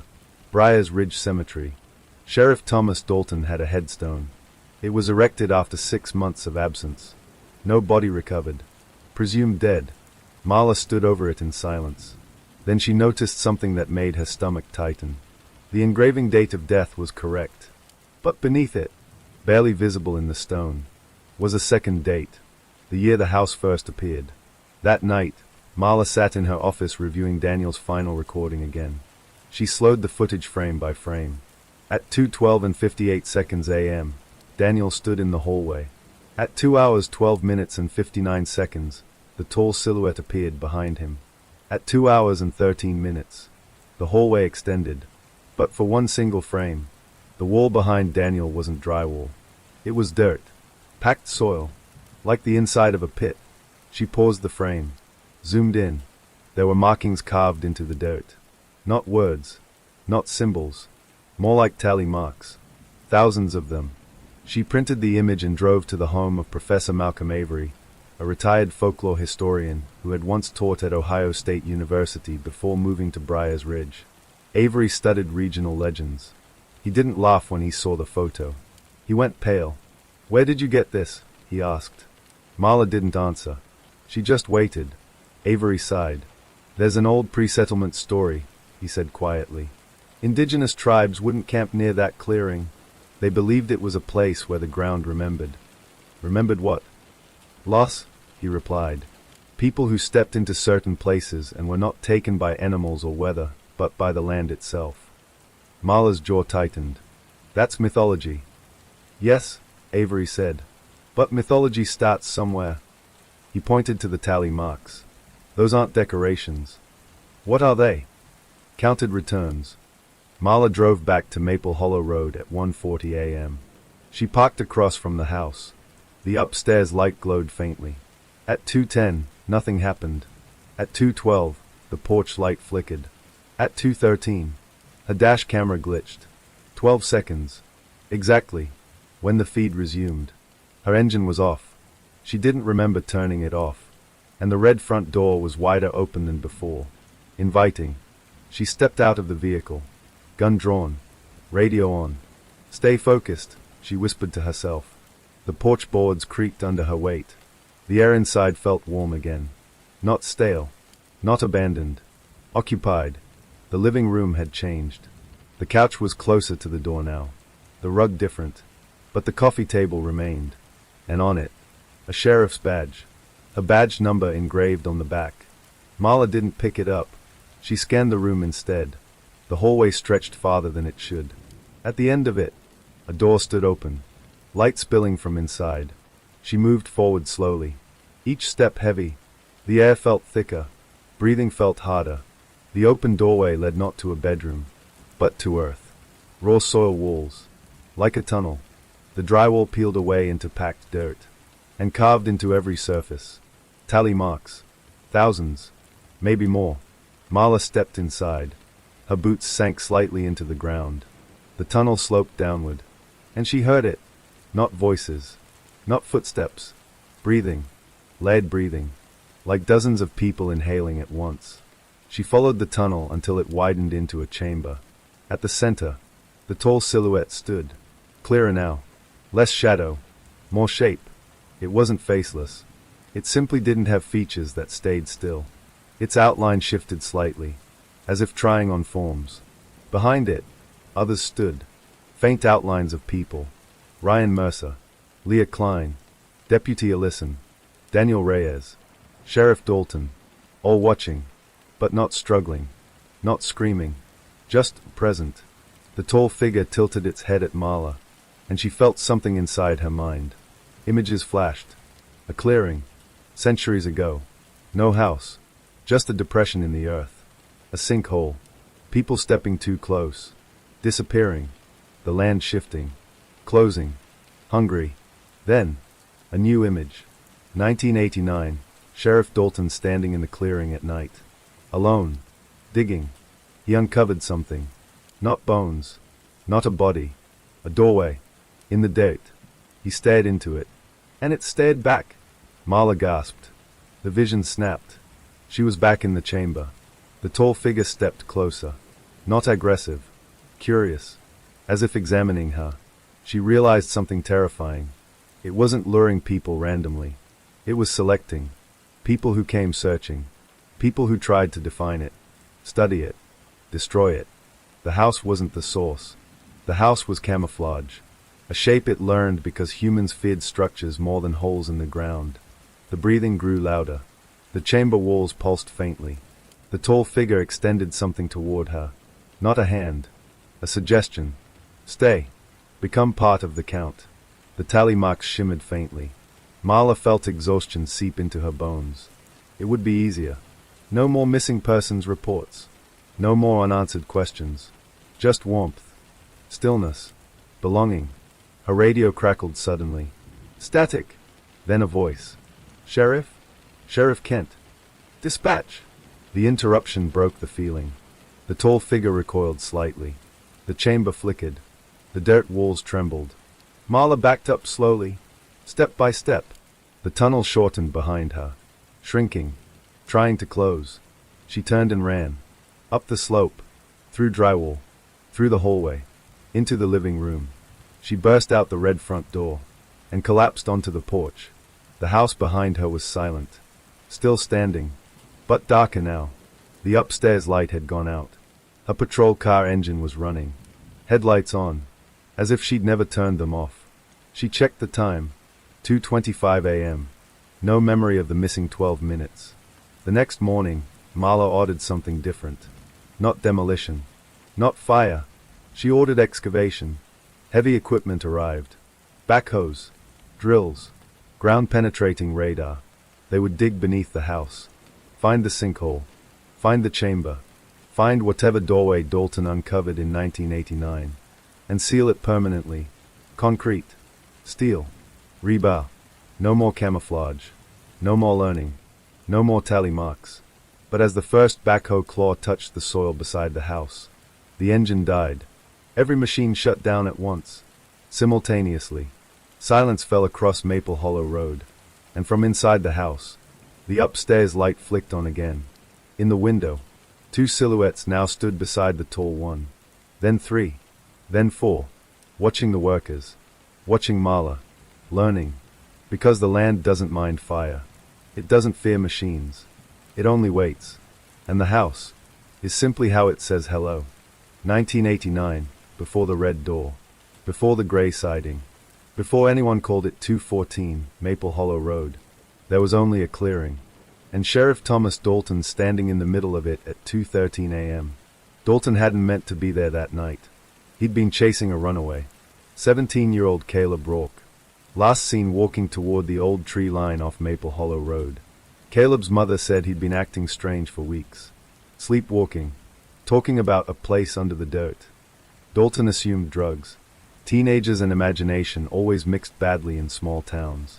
But when he found Caleb's truck abandoned near the clearing, engine cold, keys still in the ignition, driver's door open, the air felt wrong. Heavy. Warm. Like breath held too long. Dalton stepped into the clearing with a flashlight and service revolver. The beam cut across uneven earth. And that's when he saw it. A shallow depression. Circular. About 20 feet across. The soil darker than the surrounding ground. Disturbed. He crouched. Pressed his palm against it. The earth was warm. Warmer than it should have been in October. He pulled his hand back slowly. Then his radio crackled. Static at first. Then something else. Not a voice. Not interference. Breathing. Layered. Close. He stood abruptly. Dispatch, he said. No answer. Just breathing. He should have left. Should have marked the area and returned with backup at daylight. Instead, he stepped into the depression. The ground shifted slightly under his weight. Not collapsing. Not unstable. Responsive. As if it recognized pressure. The beam of his flashlight flickered. For a moment, he saw something beneath the soil. A line. Perfectly straight. Too straight to be natural. He knelt and brushed dirt aside. Wood. Old. Darkened by moisture. A plank. Dalton dug with his hands until his fingers bled. There was no lid handle. No hinges. Just a seam in the earth where something rectangular had been buried long ago. He drove back to town and returned with a shovel. He told no one. Not his deputies. Not his wife. Something about the place felt private. Claimed. By 1:40 a.m., he'd cleared enough soil to expose a wooden hatch. It wasn't rotted. It wasn't warped. It looked new. Despite the dirt packed tightly around it, Dalton placed both hands on the plank and pulled. It lifted effortlessly. Too effortlessly. As if it had been waiting. Beneath the hatch, there were no stairs. No ladder. Just darkness. Deep and complete. His flashlight beam barely penetrated 5 feet before dissolving into black. He listened. Nothing. Then, breathing. Faint. Below him. Dalton lowered himself carefully. His boots found ground only a few feet down. Not a drop. A shallow descent. Like stepping into a cellar. Except the walls weren't wood or stone. They were dirt. Packed smooth. As if shaped intentionally. The hatch above him swung closed. Softly. Not slammed. Not forced. Just closed. He didn't panic. Not yet. He turned. And saw it. The chamber was larger than it should have been. Much larger. Impossible, given the clearing's size. The ceiling arched high. Dirt walls carved with thousands of tally marks.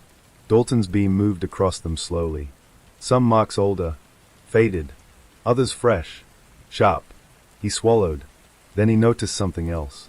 At the center of the chamber. A shape. Standing. Tall. Thin. Featureless. But not shadow. Not entirely. It had mass. Subtle definition. Like a human outline sketched without details. Dalton raised his revolver. Sheriff Thomas Dalton, he said, voice steady. Step forward. The shape tilted its head. No movement beyond that. But the air shifted. Pressure built in his ears. Then, images. Not spoken words. Not hallucinations. Memories. Flooding his mind. He saw the clearing centuries earlier. Indigenous hunters avoiding it. Marking trees with warnings. He saw settlers building near it. Livestock vanishing. Children wandering too close. He saw the depression widening. Slowly. Patiently. Then he saw something else. Houses. Different styles. Different decades. A farmhouse. A cabin.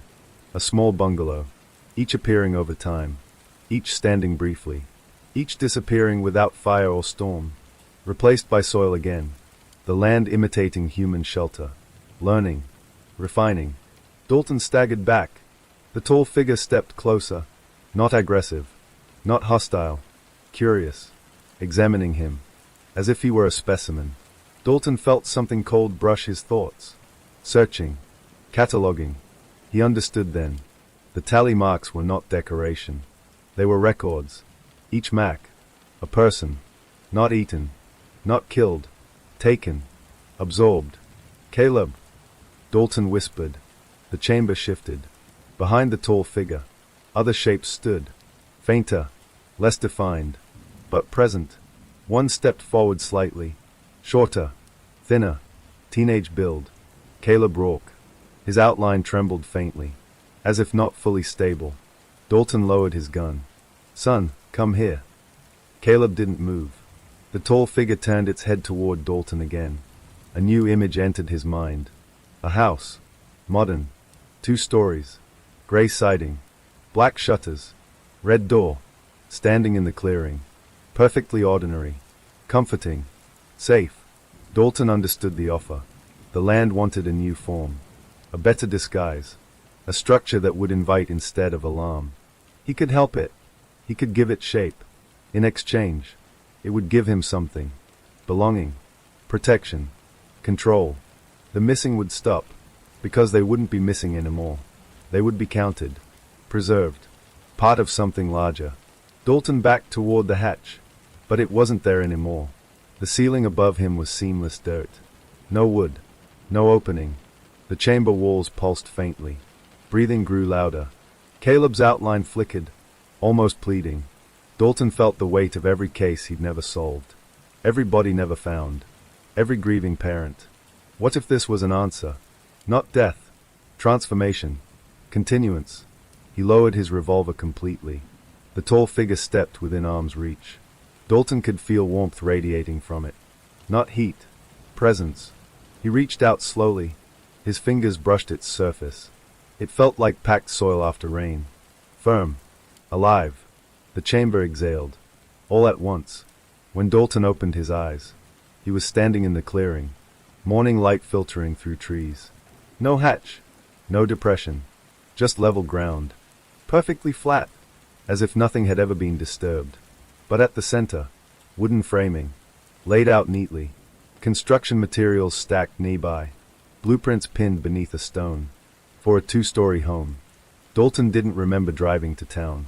Didn't remember purchasing lumber. But receipts existed. Permits were filed. Contractors were hired. The house went up in 3 months. Gray siding. Black shutters. Red door. He moved in alone. Told no one about the chamber. About Caleb. About the tally marks. For 6 months, nothing happened. Then, a call. Missing person. Drifter passing through town. Last seen near Maple Hollow Road. Dalton knew before deputies finished searching. He returned to the house at 2:13 a.m. Walked into the hallway. The walls stretched. The drywall peeled into dirt. And the chamber waited. Another tally carved itself into the earth. Fresh. Sharp. Dalton told himself it was containment. Better here than random disappearances across the county. Better to keep it localized. Controlled. The house didn't take without proximity, without invitation. It only learned from those who entered willingly. Investigators. Curious neighbors. Concerned deputies. Dalton fed it information. Case files. Names. Patterns. It grew more precise. More selective. But something changed in late 1989. The tall figure began to resemble him. Subtly. Height. Posture. The way it tilted its head. Dalton saw his own outline in the chamber one night. Watching him. Studying. He realized the truth too late. The land wasn't just learning architecture. It was learning identity. On the night he vanished. December 3rd, 1989. Dalton entered the hallway at 2:13 a.m. Like always. But the chamber felt different. Crowded. The tall figure stood at the center. But beside it, another outline. Same height. Same build. Sheriff's hat shape faintly visible. Dalton's breath caught. The tall figure tilted its head. And the new outline stepped forward. Perfectly mirroring him. He raised his revolver. So did it. He lowered it. So did it. The chamber breathed. Waiting. Dalton understood. The house didn't need him anymore. It had learned enough. He wasn't caretaker. He was template. He felt the soil shift beneath his boots. Felt his outline loosen. Edges softening. The tally marks shimmered. One more space waiting. Reserved. Above ground. Neighbors later reported the porch light flickering at 2:13 a.m. Then darkness. Dalton was never seen again. The house remained. Unowned. Unquestioned. Until the next disappearance. Back in the present. Sheriff Marla Kent stood outside the red door at 1:58 a.m. She now knew what Dalton had done. What he'd traded. The house wasn't random. It was refined. It selected those who sought to define it. It studied authority, power, curiosity, and wore them like clothing. The upstairs light flicked on its own. In the window, a silhouette stood, tall, and beside it, another shape, broad shoulders, sheriff's posture, almost recognizable. The clock in her patrol car clicked to 2:12 a.m. The porch light flickered. Once, twice. Then, the red door slowly opened. 2:12 a.m. Sheriff Marla Kent stood at the edge of the driveway, engine idling behind her. The red door of 214 Maple Hollow Road was open. Wider than before. Wider than welcome. Inside, the hallway light glowed softly. Steady. Patient. She didn't move toward it. Not this time. Instead, she stepped back. Because for the first time since Daniel Reyes vanished. She wasn't sure the house needed her to enter. The porch boards creaked. Slowly. Deliberately. Like weight shifting. But no one stood there. No visible figure. No shadow crossing the threshold. Just sound. And then, a single footprint appeared in the thin layer of dust coating the porch. Pressed inward. From inside the house. Outward. Marla's breath stalled. Another footprint formed beside it. Then another. Walking. Stepping. Leaving the doorway. There was no body making them. Only impressions. Weight without form. The footprints moved down the porch steps. Onto the gravel driveway. Toward the road. Marla raised her weapon, but her hands trembled for the first time since she'd taken office. Because this changed everything. The house had always waited. Always lured. Always pulled inward. Now, it was moving outward. The invisible steps stopped at the edge of Maple Hollow Road. And for a moment, nothing happened. The upstairs light flicked off. The porch light followed. The red door slowly closed. Alone. As if nothing had ever happened. But the footprints remained. In gravel. In dust. In the soft earth near the ditch. And they led away from the property. Into town. By morning, Briar's Ridge felt wrong. Not chaotic. Not panicked. Just subtly displaced. Mrs. Hargrove from the corner bakery insisted someone had rearranged her pastry display overnight. Deputy Connor Hale reported that his patrol vehicle radio had switched channels by itself at 2:13 a.m. The school janitor claimed the hallway lockers had opened and shut at the same time. All at once. Exactly at 2:13. Marla didn't dismiss it, because she'd followed the footprints at dawn, and they led straight to the center of town. They ended at the courthouse steps, right beneath the county seal. The prints stopped, as if whoever made them had simply stood there, watching, learning. Marla ordered quiet patrol rotations. No public announcements. No panic. But by the third night, it escalated. 2:13 a.m. Every porch light on Oak Street flickered simultaneously. Security cameras across town glitched for exactly 12 seconds. And a call came into dispatch. A child whispering, breathing heavy, saying only, "It's outside." The call traced to 214 Maple Hollow Road. From inside the house. Though no one had entered it, Marla drove there immediately. The house looked unchanged. Calm. Dark. But the front yard. The grass was flattened in patterns. Circular. Wide. As if something had stood there for hours. Facing outward. Not inward. She stepped closer. And felt it. That warmth again. That heavy air. But weaker. Diffused. Spread thin. The land wasn't concentrating itself anymore. It was dispersing. By the end of the week, something worse happened. A man walked into the Briar's Ridge diner at 8:30 p.m. He sat at the counter, ordered coffee. Black. The waitress poured it without thinking twice. He looked ordinary. Mid-40s. Clean-cut. Calm. But when Sheriff Marla Kent stepped inside 15 minutes later, her blood turned cold. Because the man at the counter looked exactly like her. Same height. Same build. Same brown hair pulled into a low bun. Same scar near the jawline. He lifted the coffee cup, mirroring her movement unconsciously. The diner fell silent. Everyone saw it. Everyone felt it. Marla stepped forward slowly. The copy tilted its head slightly, exactly the way she did when assessing a threat. "Who are you?" she asked. The copy smiled faintly. Not malicious. Just curious. Then it spoke.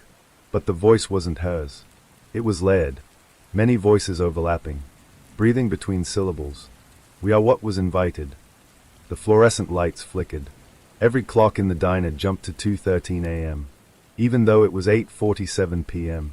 For 12 seconds, time felt loose. The air thickened. And when the lights stabilized, the copy was gone. Coffee cup still warm. Chair still slightly rocking. Panic spread through Briar's Ridge after that. Whispers of doppelgangers. Of people seen standing in two places at once. A teenager claimed she saw her father walking toward Maple Hollow Road while he was asleep upstairs. A nurse swore she watched herself step into an empty hospital room at 2:13 a.m. Security footage showed nothing. But clocks still glitched. Every night. Marla understood the pattern now. The house had learned structure, then identity. Now, it was practicing mobility, testing replication. It didn't need to pull people inside anymore. It could project outward. Small pieces. Imperfect copies. Probes. Learning how to walk in daylight. She met again with Professor Malcolm Avery. His hands shook as he poured tea. "In folklore," he said quietly, "there are places called threshold sites. Not haunted. Not cursed. Transitional." "Transitional to what?" Marla asked. "Something that exists parallel," he replied. "Something that observes us as we observe it. And Maple Hollow." He didn't hesitate. It found a door. That night, Marla did something reckless. She didn't wait for 2:13. She entered the house at 1:30 a.m., gun drawn, radio off. The interior felt different. Quieter. Emptier. The air less concentrated. The living room furniture slightly misplaced again. The hallway stretched faintly, but not fully, as if the house's attention was elsewhere. She walked to the back wall of the house, pressed her palm against the drywall. It felt thin, fragile. She pushed. Hard. The wall cracked, splintered, and behind it, dirt, packed soil. The chamber wasn't below anymore. It was bleeding into the structure itself, spreading. The tally marks covered every inch. New ones fresher, deeper, and among them, names. Not carved in English, not carved in any language she recognized. But she felt them, understood them. Ryan, Leah, Daniel, Dalton, and something else. A new mark forming, half-finished, waiting. Her name. The air shifted suddenly. The breathing grew louder. Not from below. From everywhere. Walls. Floor. Ceiling. And then, she saw it. The tall figure standing at the far end of the hallway. But it wasn't alone anymore. Beside it stood several others. Clearer than before. Stronger. More defined. Copies. Imperfect. Some missing details. Some with faces blurred. But growing sharper. Refining. One stepped forward, wearing a deputy's uniform. Deputy Connor Hale's badge number visible. But the eyes were wrong. Depthless. It spoke in layered voices again. "We are ready." "For what?" Marla demanded. The tall figure tilted its head. And this time, she understood without words. It didn't want Briar's Ridge. Not specifically. It wanted replication. Expansion. Other towns. Other threshold sites. Other houses. The structure was the key. Humans trusted structures. Moved into them. Built them. Filled them. The land beneath could remain unnoticed. Until it learned enough. Marla realized something horrifying. The house wasn't stepping outside randomly. It was testing how much of itself it could project without collapsing. How far it could stretch before snapping back. And tonight, it had succeeded. The copy in the diner hadn't dissolved. It had walked away. Intact. The hallway elongated violently. The walls splitting. Dirt pouring through cracks. The chamber expanding. Trying to swallow her whole. Marla ran. Bursting through the front door. Collapsing onto the lawn. Behind her, the house looked unchanged. Still. Perfect. As if it hadn't tried to unfold. But across the street, in Mrs. Hargrove's front window, a silhouette stood, watching. Not inside Maple Hollow Road. Inside town. For the first time since 1989. The house didn't need to wait. It had learned to walk. And Briar's Ridge was no longer containment. It was rehearsal. At exactly 2:13 a.m., every porch light in town shut off at once. Total darkness. Total silence. Then, from every direction, footsteps. Moving. Outward. 2:13 a.m. The first successful replacement didn't scream. Didn't fight. Didn't even know it had happened. Deputy Connor Hale woke to his alarm at 6:30 a.m. He rolled over, groaned, and slapped the snooze button like he always did. His small apartment above Miller's Hardware smelled like stale coffee and laundry detergent. Nothing unusual. No missing time. No strange dreams. He showered, shaved, put on his uniform, badge polished, boots tied. He checked his reflection in the mirror and paused only briefly. For half a second, his eyes looked deeper than usual. Not darker, just alert, like something was looking out from behind them. Then it blinked. Gone. Connor shrugged it off. At 7:45 a.m., he met Sheriff Marla Kent outside the courthouse. She studied him too long. "You sleep okay?" she asked. "Like a rock," he said. That was the first wrong thing. Connor never slept like a rock. He was a chronic insomniac. Everyone in the department knew that. Marla didn't comment. Not yet. Across town, the real Connor Hale stood barefoot in the grass across from 214 Maple Hollow Road. He didn't remember walking there. He didn't remember leaving his apartment. All he knew was that he had opened his eyes and the house was in front of him. The red door was closed. The windows dark. The morning air quiet. He turned to walk back toward town. And stopped. The road was longer than it should have been. Not stretched like before. Just subtly distant. The courthouse clock tower seemed too far away. The trees lining Maple Hollow Road leaned slightly inward, like an audience. Connor took a step forward. The ground felt soft. Loose. Breathing beneath his feet. Back at the station, Marla watched the security footage from the diner again. The copy that had looked like her had been clearer than the earlier manifestations. Solid. Structured. It hadn't flickered. It hadn't glitched. It had walked out the front door like anyone else. And the cameras had caught something else. At 2:13 a.m., 12 seconds before every porch light shut off, a second Connor Hale had walked past the diner window. Identical uniform. Identical posture. But Connor had been on patrol across town at that exact moment. Or at least, that's what the patrol log said. Marla looked up from the screen. Connor stood in the doorway, smiling faintly. "You needed something, Sheriff." His tone was polite. Measured. Too measured. She noticed he hadn't leaned against the frame the way he usually did. He was standing perfectly upright. Centered. Balanced. As if symmetry mattered. "You were on Oak Street at 2:10 last night," she said casually. "Yes, You log it yourself?" "Yes, No hesitation. No thinking. Connor always paused to recall his route. This version answered instantly. Marla nodded. "Take the day off," she said. He blinked. "Is that an order?" "It is." Another blink. A small delay. Then, "Yes, He turned and walked away. His stride was flawless. Precise. Almost rehearsed. The real Connor reached the edge of town at 8:12 a.m. Except, it wasn't town. It was Briar's Ridge. But wrong. The bakery sign read backwards. The courthouse clock ticked counterclockwise.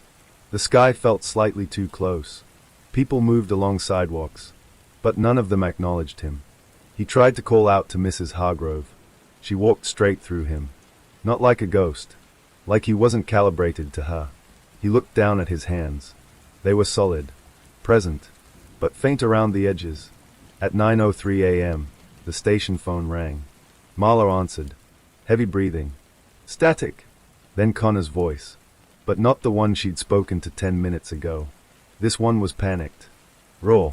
"Sheriff, something's wrong. I'm on Maple Hollow. I think I never left." The line crackled violently. She felt the temperature in the room drop. "Connor," she said sharply. "Where are you exactly?" "I can see the house," he whispered. "But I can also see the town. It's like I'm between." The call cut to silence. Then, faintly, layered breathing. Not his. Marla didn't hesitate. She grabbed her keys and drove straight to 214 Maple Hollow Road. Connor, the one from the station, was already there, standing in the yard, facing the house, waiting. "You weren't told to come here," she said. "You were going to," he replied. His voice was calm. No static. No fear. "Where were you at 2:13? She demanded. "I stepped outside," he said. Her chest tightened. "From where?" He smiled faintly. "From where I was invited."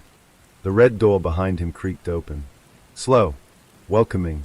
Connor didn't look back at it. He kept his eyes on her. "We're learning," he said softly. "You build yourselves in layers. So do we." "We," she pressed. He tilted his head. That familiar unnatural angle. "There are two of me," he said simply. One stayed. One stepped through. The air shifted. And suddenly, Marla heard it. Another set of footsteps. Not from the house. From behind her. She turned. And saw him. The real Connor. Standing at the edge of the road. Translucent around the edges. Breathing hard. Confused. He looked at her. Then at the other version of himself. And horror dawned in his eyes. "What is that?" he whispered. The copy studied him curiously. Almost clinically. "Residual," it said. "Residual of what?" Marla demanded. "Original structure," the copy replied. "Unnecessary." The real Connor staggered slightly, like the word itself had weight. "I'm right here," he said. "Sheriff, that thing." The copy stepped forward, and as it did, the real Connor flickered. Just slightly. Like poor reception. Marla raised her weapon. "Don't move." The copy didn't react to the gun. It reacted to Connor, watching him weaken, studying the decay. "We miscalculated at first," it said thoughtfully, "but this iteration is stable." "You replaced him," Marla said. "No," it corrected gently. "We duplicated. The original simply lacks anchoring." "Anchoring to what?" The copy's eyes shifted toward the house. "Foundation." The real Connor tried to step closer, but his foot sank slightly into the asphalt. Not physically, visually, like he wasn't sinking with the ground. "I can feel it pulling," he gasped. "It's like I'm still inside." Marla felt her pulse in her throat. The house hadn't dragged him into a basement. It had split him, left one half tethered to its threshold, and let the other walk free. "Why him?" she demanded. The copy considered that. "He entered willingly," it said. "Multiple times. Curiosity accelerates access." Connor's eyes widened. The first night they'd searched the property, he had stepped inside alone for nearly 30 seconds while Marla took a call. He'd said it was nothing. Just dust. Just old wood. But the house had felt him. Measured him. Sampled him. The real Connor fell to his knees. "I don't want to stay there," he said weakly. "I don't want to be the part that's left." The copy looked at him without cruelty. Just observation. "Staying is not a choice," it said. The red door widened further behind them. Darkness thick inside. Breathing audible now. Slow. Deep. Hungry. Marla realized the truth in that moment. The house wasn't killing people. It was converting them into architecture. One part became infrastructure. Fuel. Data. The other became emissary. Scout. Expansion. Connor hadn't vanished. He had been divided. The real Connor reached for her. His hand passed halfway through her sleeve. Cold. Desperate. "Don't let it take me back," he whispered. The copy stepped closer again, and as it did, the real Connor's outline thinned further, like fog under sunlight. "Integration completes at 2:13, the copy said calmly. "There are 7 minutes." Marla's mind raced. If the original lost full coherence, would the copy stabilize permanently? Would it be indistinguishable? Or worse, would it multiply? She made a choice. "Run," she told the real Connor. "Where?" he choked. "Anywhere that isn't here." He staggered backward down the road, each step flickering harder. The copy didn't chase him. It simply watched, calculating. 2:12 a.m. Every porch light in Briar's Ridge flickered once. Marla turned back to the copy. You don't get to keep him. The copy's expression almost resembled confusion. Keep? It echoed. Yes. Is not yours. We do not keep, it replied softly. We become. 2:13 a.m. Darkness swallowed the yard. For 12 seconds. Everything froze. No wind. No sound. No breath. When the lights returned, only one Connor Hale stood in front of her. Solid. Uniform crisp. Badge shining. He looked down at his hands. Flexed them slowly. Then looked up. And smiled. Perfectly. Marla's voice was barely a whisper. Which one are you? He met her gaze steadily. And for the first time, his eyes held no depth at all. Just reflection. Stable, he answered. Across town, at the edge of Briar's Ridge, a faint outline of a man stood in the grass. Barely visible. Barely present. Watching the town that could no longer see him. Left behind. And inside 214, Maple Hollow Road. A new tally mark carved itself into the dirt wall. Deeper than the others. More defined. Connor Hale. Completed. At first, nothing changed. That was the worst part. Connor Hale reported to work the next morning exactly on time. Uniform pressed. Badge gleaming. Coffee in hand. He nodded at Sheriff Marla Kent the way he always had. Morning, Sheriff. His voice was correct. Pitch. Cadence. Inflection. All correct. Marla studied him without blinking. Morning. If someone had walked into the station at that moment, they would have seen nothing unusual. Deputy Hale sat at his desk, filled out paperwork, answered a call about a missing dog, laughed on cue when dispatcher Lynn made a joke about the mayor's new haircut. Everything aligned. Except it didn't. At 11:17 a.m., Marla tested him. Connor, she called casually. You remember your first week here? He didn't hesitate. Locked myself out of the patrol car. You made me run laps around the courthouse. True. But what song was playing on the radio? She asked. That had never been in the report. A memory between them. He paused. 1 second. 2. Then. Ring of Fire. Wrong. It had been static. The antenna had been broken. Marla felt her stomach tighten. You sure? He smiled. Memories funny like that. Not Connor's words. Connor hated vague statements. He dealt in specifics. That afternoon, Briar's Ridge felt structured, organized. People moved with subtle symmetry. At the grocery store, shoppers turned corners at nearly the same pace. At the gas station, 3 customers reached for receipts at the same time. No one noticed. Except Marla. She began writing times in her notebook. 11:17, memory deviation. 1:03, synchronized movement at Main and Oak. 2:13, porch lights flicker again. Always 2:13. At 3:30 p.m., Mrs. Hargrove came into the station. White hair pinned tight. Hands trembling. I think I left my stove on, she said. Connor stood instantly. I'll check for you. Too fast. Marla watched him leave. 5 minutes later, he returned. It's off, he said. How do you know? Mrs. Hargrove asked. He smiled gently. Because nothing burns in your kitchen. The room went silent. Mrs. Hargrove laughed awkwardly. Marla didn't. Nothing burns. Not, it's turned off. Not, I checked. Nothing burns. As if it had never existed as a possibility. That night, Marla drove past 214, Maple Hollow Road. The red door was closed. The windows dark. The yard still. But she no longer felt the pull coming from inside. She felt it everywhere else. The house had stopped being a location. It had become a process. At 2:13 a.m., she stayed awake. Watching. Waiting. The porch lights along her street flickered. Then steadied. 12 seconds. She counted. Nothing visibly changed. But she felt it. A settling. Like something tightening beneath the town's surface. The next morning, Connor requested access to town records. Digitizing old files, he explained. Efficiency. Improvement. He worked quietly in the archives room for hours. Scanning. Uploading. Cataloging. Marla checked the system logs later. He hadn't just digitized police reports. He had cross-referenced addresses, property histories, census data, utility maps. He was mapping the town, layer by layer. At 4:42 p.m., a call came in. A teenager named Eli Carter hadn't come home from school. Last seen cutting through Maple Hollow Road. Marla's pulse thudded. She grabbed her keys. Connor was already standing. "I'll drive." "No," she said sharply. "I will." He nodded. Perfectly compliant. Too compliant. They found Eli's backpack near the bend in the road. Straps unbroken. Zipper closed. Neatly placed. Not dropped. Placed. Marla felt the air shift. Connor stepped toward the tree line. "He entered," he said softly.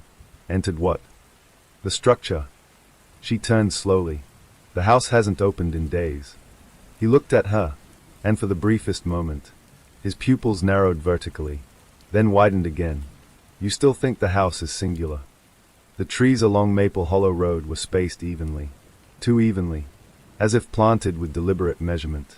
Marla stepped between them, and felt it. A vibration. Low. Subterranean. Like something vast shifting under the soil. Eli's voice echoed faintly. Not from a direction. From everywhere. "Hello." Connor tilted his head. Listening. Marla grabbed his arm. His skin felt warm. Normal. But beneath it, something thrummed. Like electrical current. "You said integration completed," she whispered. "So what are you now?" He looked down at her hand on his sleeve. "Stable," he repeated. "That's not an answer. It is the only one that matters." The ground ahead rippled. Subtly, like wind across water. Marla's breath caught. The forest floor dipped inward, and the outline of a doorway formed. Not made of wood. Not framed. Just absence shaped like entry. Eli stood on the other side. Faint. Confused. "Sheriff." She tried to step forward. Connor stopped her. "He is mid-division." Her heart pounded. Division into what? Foundation and extension. Her stomach dropped. "Like you." "Yes." Eli began flickering, his body splitting along an invisible seam. One version of him cried. The other stood eerily calm. Marla lunged forward. Connor caught her wrist. Not violently. Just firmly. "You interfere. You destabilize the grid." "Grid?" she spat. "The pattern beneath the skin." The ground hummed louder. The trees vibrated in perfect rhythm. And Marla understood. The house hadn't spread randomly. It was building a network. Using people as nodes. Originals tethered underground. Copies walking free. Stabilizing the town from within. "Why Briar's Ridge?" she demanded. Connor's gaze shifted toward the horizon. Small population. Limited external interference. High compliance index. "You're talking about us like livestock." He considered that. Like architecture. Eli's split completed. The calm version stepped forward. Solid. The frightened one faded into the soil. "Gone." The new Eli blinked. Smiled faintly. "I'm okay," he said. Too calm. Too smooth. Marla stared at Connor. "How many?" 37 stabilized, he replied. "Expansion phase beginning." Her chest tightened. Expansion to where? He looked toward the highway sign at the edge of town. The one that read, Briar's Ridge, population 4,212. The number flickered. Changed. 4,213. Marla stepped back slowly. "You're not building a house." Connor's smile was almost gentle. "No." The trees straightened. The ground stilled. The air felt organized. Symmetrical. Aligned. "You're building a town." That night, Marla drove to the county line. Just to see. The sign marking the border of Briar's Ridge stood under a dim streetlight. She stared at it, waiting. At 2:13 a.m., the light flickered, and the sign moved. Not physically, but perceptibly. The border shifted 3 inches outward, into neighboring territory. Behind her, headlights appeared. Connor's patrol car. He stepped out, calm as ever. "You shouldn't leave the grid," he said softly. She faced him. "I won't let you spread." He didn't argue, didn't threaten, just observed.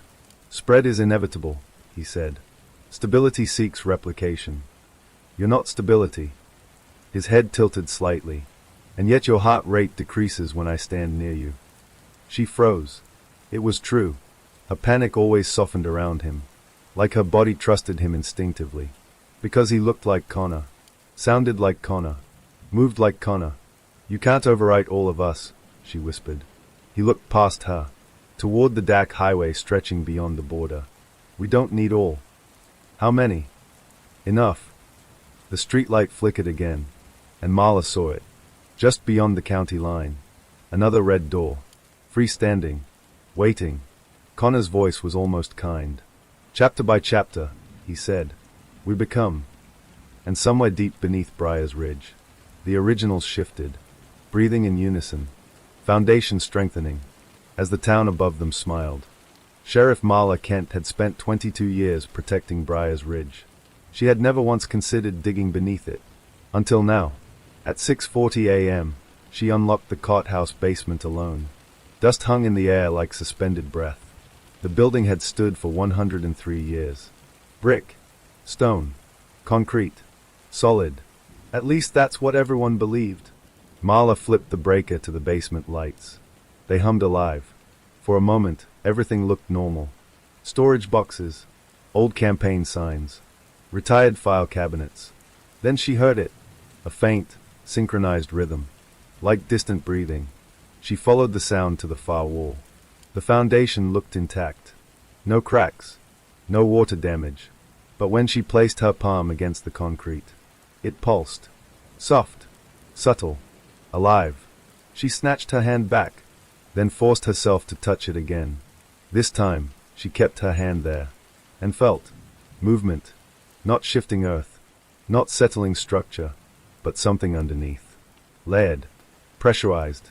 Contained. At 7:02 a.m., Connor Hale walked into the basement.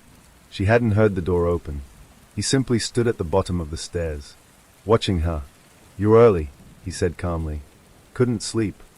That's inefficient. She ignored that. How deep does it go? His eyes flicked to the wall. Depth is a surface concept. Stop talking like that. He tilted his head. That phrasing causes you stress. It causes me rage. A faint smile touched his lips. Emotion is a stabilizing agent. We preserve it. Who is we? He didn't answer. He didn't have to. Marla grabbed a sledgehammer from the maintenance shelf. Connor didn't move. Structural damage will trigger correction, he said. Let it. She swung. The impact echoed sharply through the basement. Concrete fractured. A hairline crack split across the wall. And the sound beneath it changed. The synchronized breathing quickened. Connor's expression flickered. Not panic. Calculation. You are accelerating phase 2. Good. She swung again. The crack widened. A piece of concrete broke free and fell inward. Not outward. Inward. Like the wall had been hollow. Marla stepped back slowly. Behind the foundation. Wasn't dirt. Wasn't rebar. Wasn't stone. It was skin. Pale. Veined. Layered like muscle fiber. And it moved. Marla's stomach twisted. The wall breathed. Slowly. Deliberately. Embedded within it. Faces. Dozens. Eyes closed. Mouths slightly open. Originals. She recognized them. Mrs. Hargrove. Eli Carter. Tommy Ruiz. Even. Connor Hale. The real one. The embedded Connor's eyes snapped open. They rolled toward her. Desperate. Trapped. His lips moved silently. She leaned closer. The sound came faint. Don't trust. The skin rippled, silencing him. Connor, the one standing beside her, spoke softly. Foundation must remain undisturbed. She turned toward him. You buried them alive. They are not buried. They are load-bearing. Her hands trembled. They are conscious. Partially. That's worse. He watched her carefully. We preserve originals to maintain behavioral accuracy. Copies alone drift. So you keep them here. Integrated. Marla looked back at the wall. The embedded faces pulsed faintly with light. Electrical currents tracing beneath their skin. They weren't dead. They were powering the town. Above them, footsteps echoed faintly. Morning staff arriving. Court clerk. Maintenance. Jurors for a minor civil case. All of them. Possibly copies. Marla felt the weight of the building pressing down. How many foundations? She whispered. Connor's answer was immediate. 4 primary nodes. Courthouse. High school. Water tower. Maple Hollow origin point. Origin point. The first house. Marla stepped closer to the torn foundation. The embedded Connor's eyes moved again. This time clearer. Burn, he mouthed. She looked at the skin. At the veins. At the subtle electrical flickers. Burn it. Fire had always scared the structure. She remembered Mrs. Hargrove's stove. Nothing burns in your kitchen. Because they prevented it. Because fire threatened integrity. You're spreading, she said. Yes. County line shifted last night. Yes. How far will you go? Connor's gaze sharpened slightly. As far as stability is welcomed. And if it isn't? He paused. Forcing stability increases resistance. Inefficient. So you infiltrate slowly. Yes. Through families. Through schools. Through neighbors. Replacement without violence. Integration without noise. The basement lights flickered. For exactly 12 seconds. 2:13. But it wasn't 2:13 a.m. It was 7:13 a.m. Marla stared at the clock. The time blinked. 2:13. Then returned to 7:13. Connor's jaw tightened almost imperceptibly.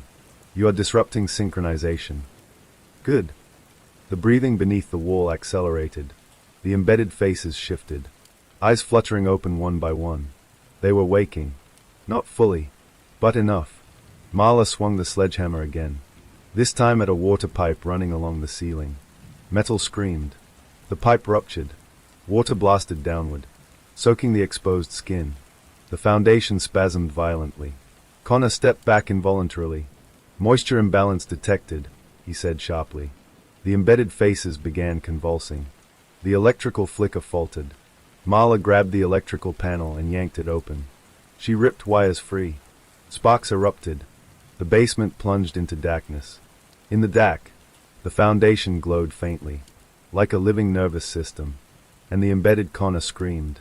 Not silently, not faintly, but fully. A human sound. Raw. Alive. Connor, the copy, clutched his head. His composure fractured. You are causing cascade failure, he said, voice splitting slightly. That's the point. You will collapse the grid. I'll collapse all of it. Upstairs, chaos erupted. Voices shouting. Glass breaking. Car alarms screaming outside. The town reacting. Destabilizing. The synchronized rhythm breaking. Marla felt it, like tension snapping across invisible lines. The foundation beneath her began pulling inward. Retreating. The skin retracting deeper into the earth. Taking the embedded with it. She lunged forward and grabbed the embedded Connor's hand. His skin was ice cold. Real. Help me, she shouted. The copy Connor stepped forward. For the first time. Fear crossed his face. If foundation dies, copies decay. Then help me pull him out. He hesitated. Just long enough. Then, he grabbed the embedded Connor's other arm. Together they pulled. The skin resisted. Stretching. Veins snapping like rubber bands. The embedded Connor screamed again. Then tore free. The wall sealed instantly. Concrete reforming. Smooth. Silent. As if nothing had happened. The basement lights flickered back on. Normal. Still. Quiet. Only one thing had changed. The embedded Connor lay on the floor. Gasping. Human. Fully human. The copy Connor staggered backward. His skin flickered faintly. Glitching. You removed primary anchor, he said weakly. Good. The real Connor coughed violently. What happened? Marla dropped beside him. You've been under there for days. He looked at his hands, at the copy standing across the room, and understood. That's me, he whispered. The copy steadied himself. Stability recalibrating. You destabilize one node, he said softly. Others compensate. Above them, sirens wailed. But not police sirens. Fire trucks. Ambulances. The high school alarm blaring. The water tower pressure system failing. The town fracturing. Marla helped the real Connor to his feet. Where are the other originals? She demanded. The copy's expression shifted again. Not anger. Not fear. But something almost curious. You are adapting, he said. That's what humans do. He studied her, then spoke quietly. Maple Hollow remains primary. The first house. Yes. She met his gaze. If we burn that. The copy flinched. Just slightly. It will resist. So will I. Outside, Briar's Ridge no longer felt symmetrical. Cars stopped at odd angles. Neighbors arguing loudly. A woman crying in the street.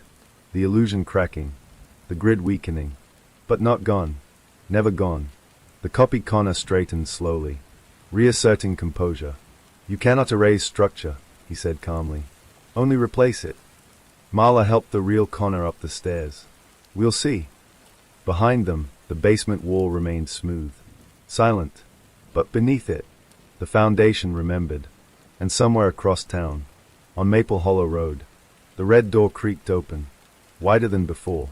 By the time Marla Kent reached Maple Hollow Road, the town had begun to stutter. That was the only word that fit. Stutter. Cars jerked forward and froze mid-turn. Street lights blinked out of rhythm. A dog backed the same 3 notes over and over without pause. Briar's Ridge wasn't collapsing. It was buffering. Connor Hale, the real one, sat in the passenger seat of her cruiser, pale and shaking. His wrists were bruised where the foundation had fused around him. His breathing came in short, panicked pulls. I was conscious, he whispered. I couldn't move. I couldn't blink. I could hear them talking upstairs. Who? Marla asked. The copies. They'd visit. Stand above me. Discuss adjustments. Her grip tightened on the steering wheel. Adjustments to what? Behavior. Speech patterns. Emotional variance. They kept saying I was baseline template. He swallowed hard. They were refining the town. They turned the final corner. Maple Hollow Road was wrong. Not damaged. Not destroyed. Just misaligned. Houses leaned a degree too far left. Mailboxes stood too straight. Wind moved through trees in perfect synchronization. And at the end of the street, the first house. Red door. White siding. Black shutters. The same house from every memory. The one that never locked. It was wider now. Marla hadn't noticed it before, but now she saw it clearly. The windows had multiplied. Not randomly. Symmetrically. Each side perfectly balanced. Too balanced. The red door stood open. Waiting. You don't have to come in, she said quietly. Connor stared at the house. I was inside it once. Her eyes flicked to him. When? 2 weeks ago. Before I disappeared. I thought I was investigating a zoning complaint. He let out a hollow laugh. They invited me in. Who's they? The house. Marla popped the trunk and pulled out 2 things. A gasoline can. A road flare. Connor watched her. You think fire will work? It's scared of imbalance, she said. Fire is imbalance. He nodded slowly. Then we burn it. They stepped toward the porch. The wood creaked beneath their feet. But not from weight. From anticipation. The house seemed to inhale as they crossed the threshold. The air inside was warm. Too warm. Like breath trapped behind teeth. The living room was unchanged. Floral couch. Framed paintings. Clock on the wall. It read 2:13. Connor froze. It's not that time. It never is, Marla replied. The clock ticked once, and the hallway light flicked on by itself. Welcome home, a voice said gently. They both turned. Standing near the staircase. Connor Hale. The copy. Perfect posture. Perfect calm. Perfect symmetry. You shouldn't have extracted the anchor, the copy said softly. Marla unscrewed the gasoline cap. You shouldn't have buried people alive. They were preserved. They were prisoners. The copy tilted his head. Perspective. The house shifted. Walls tightening slightly. The air pressure changing. Connor, the real one, flinched. It's sealing, he whispered. Marla began pouring gasoline along the floor. The scent cut sharply through the warmth. The copy's expression sharpened. You misunderstand, he said. You think this is infestation. It is. No, he said gently. This is correction. The staircase groaned. Footsteps echoed above them. Slow. Measured. Then, Mrs. Hargrove stepped down, followed by Eli Carter, Tommy Ruiz, dozens more, all copies, all identical to the originals who had vanished. Their faces were calm, eyes unblinking. Marla struck the flare. It hissed alive. Orange light reflected in 100 identical eyes. You burned this house, the copy said quietly. You burned the network. That's the point. You burn yourselves. She hesitated. Explain. The copy gestured calmly to Connor beside her. Original anchors are integrated into structure. Removal destabilizes both sides. Connor's voice shook. I'm not integrated anymore. You are still linked, the copy replied. Marla looked at him sharply. What does that mean? The copy smiled faintly. It means he hears us. Connor's hand flew to his temple. A faint ringing filled the air. No, not the air. His head. I can feel them, he gasped. Feel what? The town. Marla's pulse spiked. The copy nodded. Originals act as organic Reuters. Emotional conductivity enhances stability. You use them as antennas. As bridges. Connor staggered slightly. The copies on the stairs stepped forward in perfect unison. The house inhaled again. The walls pulsed faintly. Underneath the paint, something moved. Marla hurled the flare at the gasoline trail. Flames roared instantly across the floor. Heat bloomed. The copies did not flinch. The fire spread to the couch. Curtains. Wallpaper. The red door slammed shut behind them. Locked. For the first time ever. The house screamed. Not audibly, but structurally. The walls buckled inward. Ceiling cracking. Paint blistering. The copies' faces flickered like corrupted video. Connor dropped to his knees. It's pulling me, he cried. The copy Connor stepped forward. You destabilize yourself. Marla grabbed the real Connor's collar and dragged him toward the door. It wouldn't budge. The handle burned beneath her palm. The fire climbed higher. The staircase split down the center. Copies began collapsing, their skin tearing to reveal something underneath. Not flesh, not bone, but fiber, like woven nerves.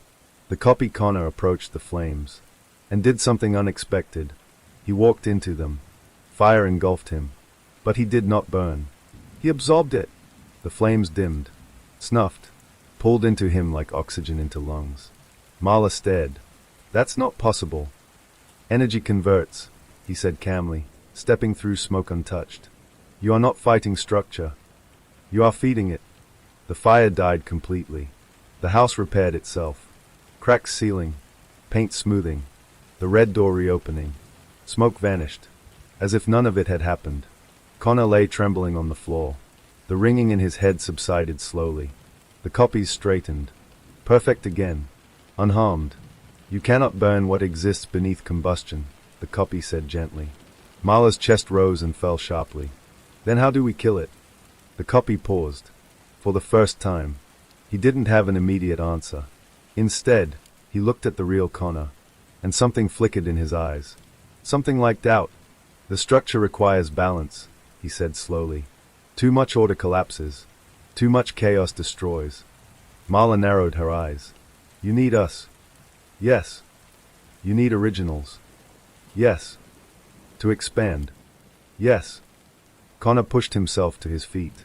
And if originals refuse? The copy studied him. Then we stagnate. And die. The copy hesitated. Possibly. Silence filled the living room. The clock ticked once. Still reading 2:13. Marla stepped closer to the copy. You don't want to die. We do not fear termination. That wasn't what I asked. His jaw tightened slightly. No, he admitted. We do not want to cease. Outside, Briar's Ridge continued to flicker. Some neighbors arguing. Some standing perfectly still. The network unstable.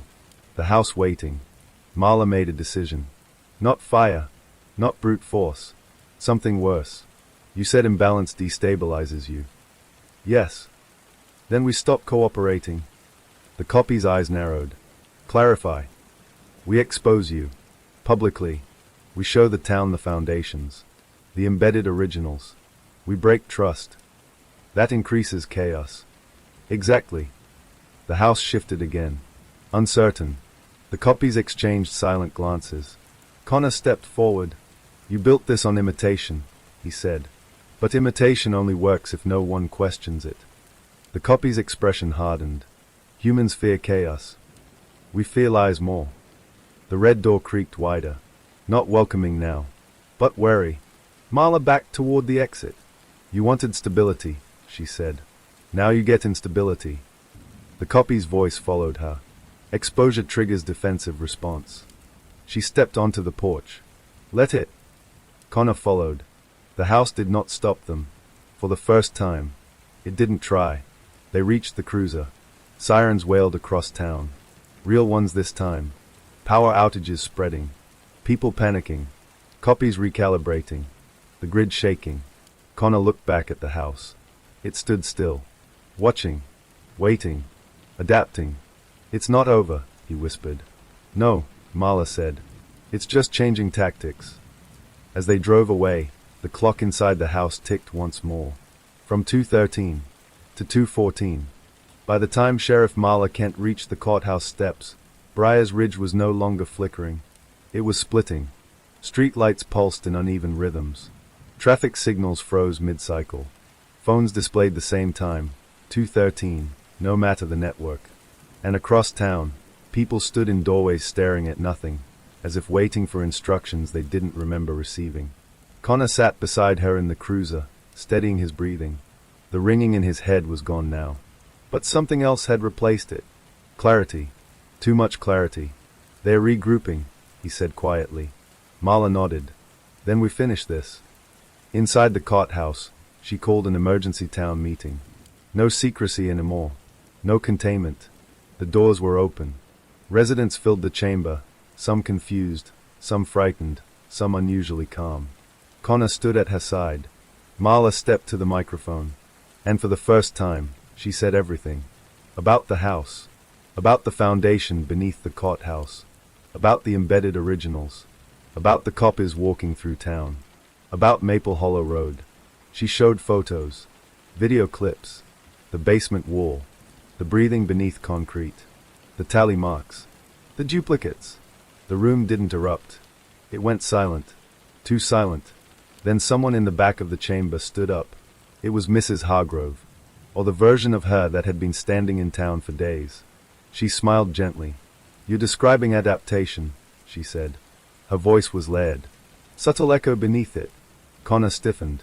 More residents stood slowly. Not aggressively. Just uniformly. One by one. Until nearly half the room was on their feet. Perfect posture. Eyes calm. Balanced. Marla felt the shift instantly. The network wasn't collapsing. It was responding. And this response wasn't defensive. It was structural. The lights in the courthouse dimmed. Not black. Just reduced. The air felt heavier. And for a moment, the floor vibrated faintly beneath everyone. Connor whispered, "It's integrating the building."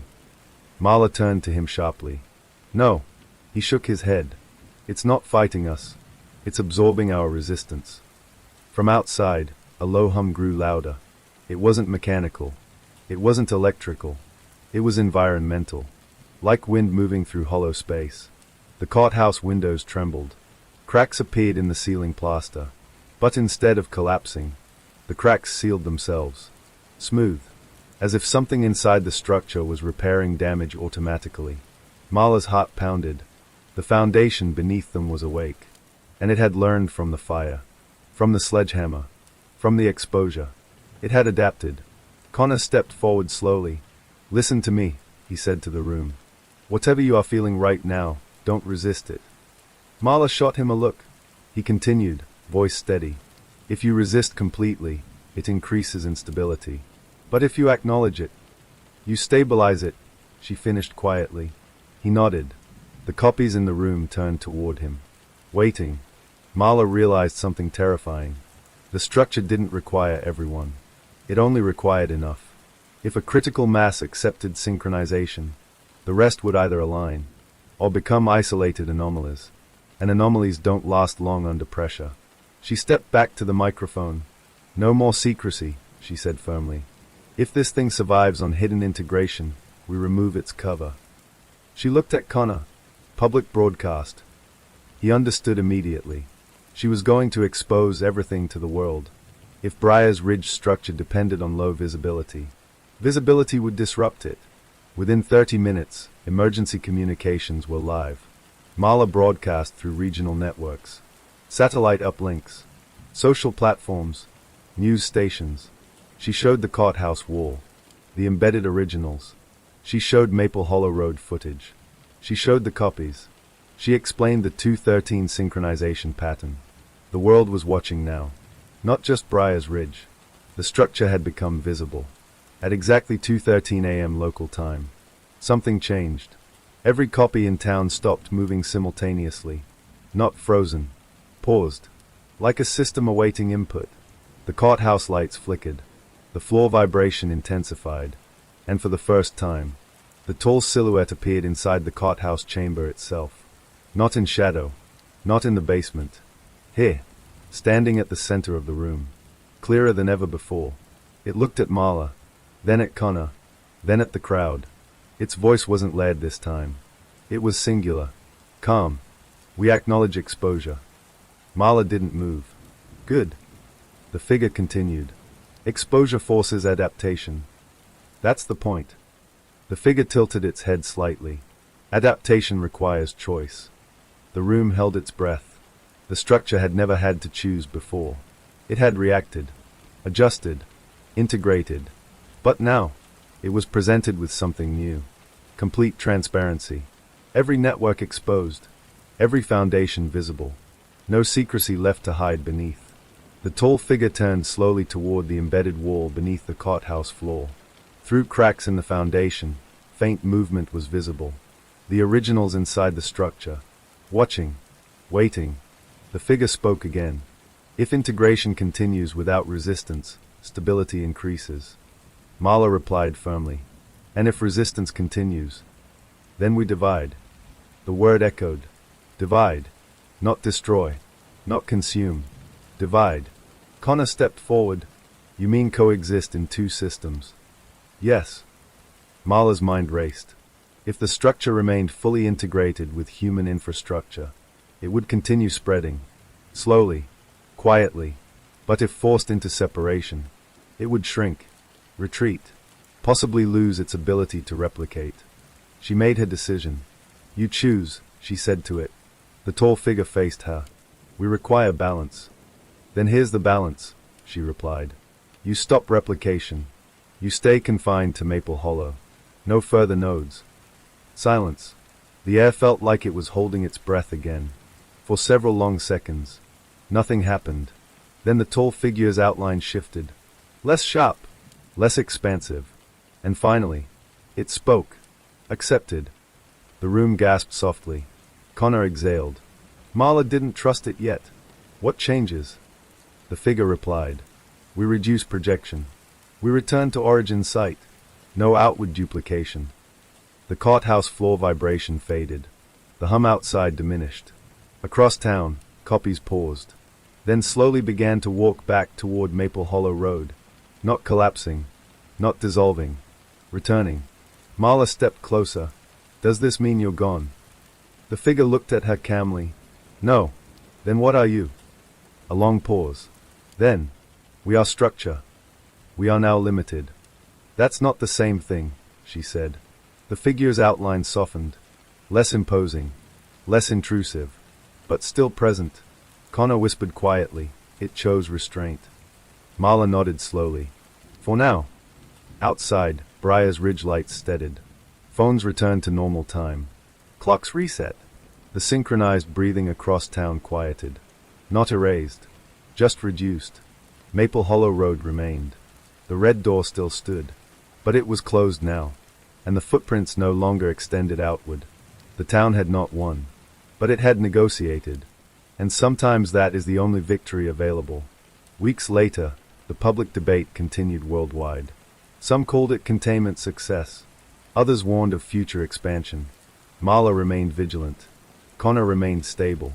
The originals beneath the courthouse were still there, but no longer powering outward systems. The structure had agreed to remain localized. For now. One night, months later, Marla stood alone on Maple Hollow Road. The red door was closed. The house quiet. No flicker. No footprints. She checked the time. 2:12 a.m. She waited. At exactly 2:13, the porch light turned on. Softly. Not aggressively. Not inviting. Just present. And in the upstairs window, a single silhouette stood, watching the road. Not expanding. Not dividing. Just observing. Marla didn't raise her weapon. She didn't move. She simply stood there, because now both sides understood something important. Structure can adapt, but so can people. And the final correction was not destruction. It was balance. The house remained, but it no longer walked. The town remained, but it no longer ignored what lay beneath. And between them, a fragile agreement held. For now.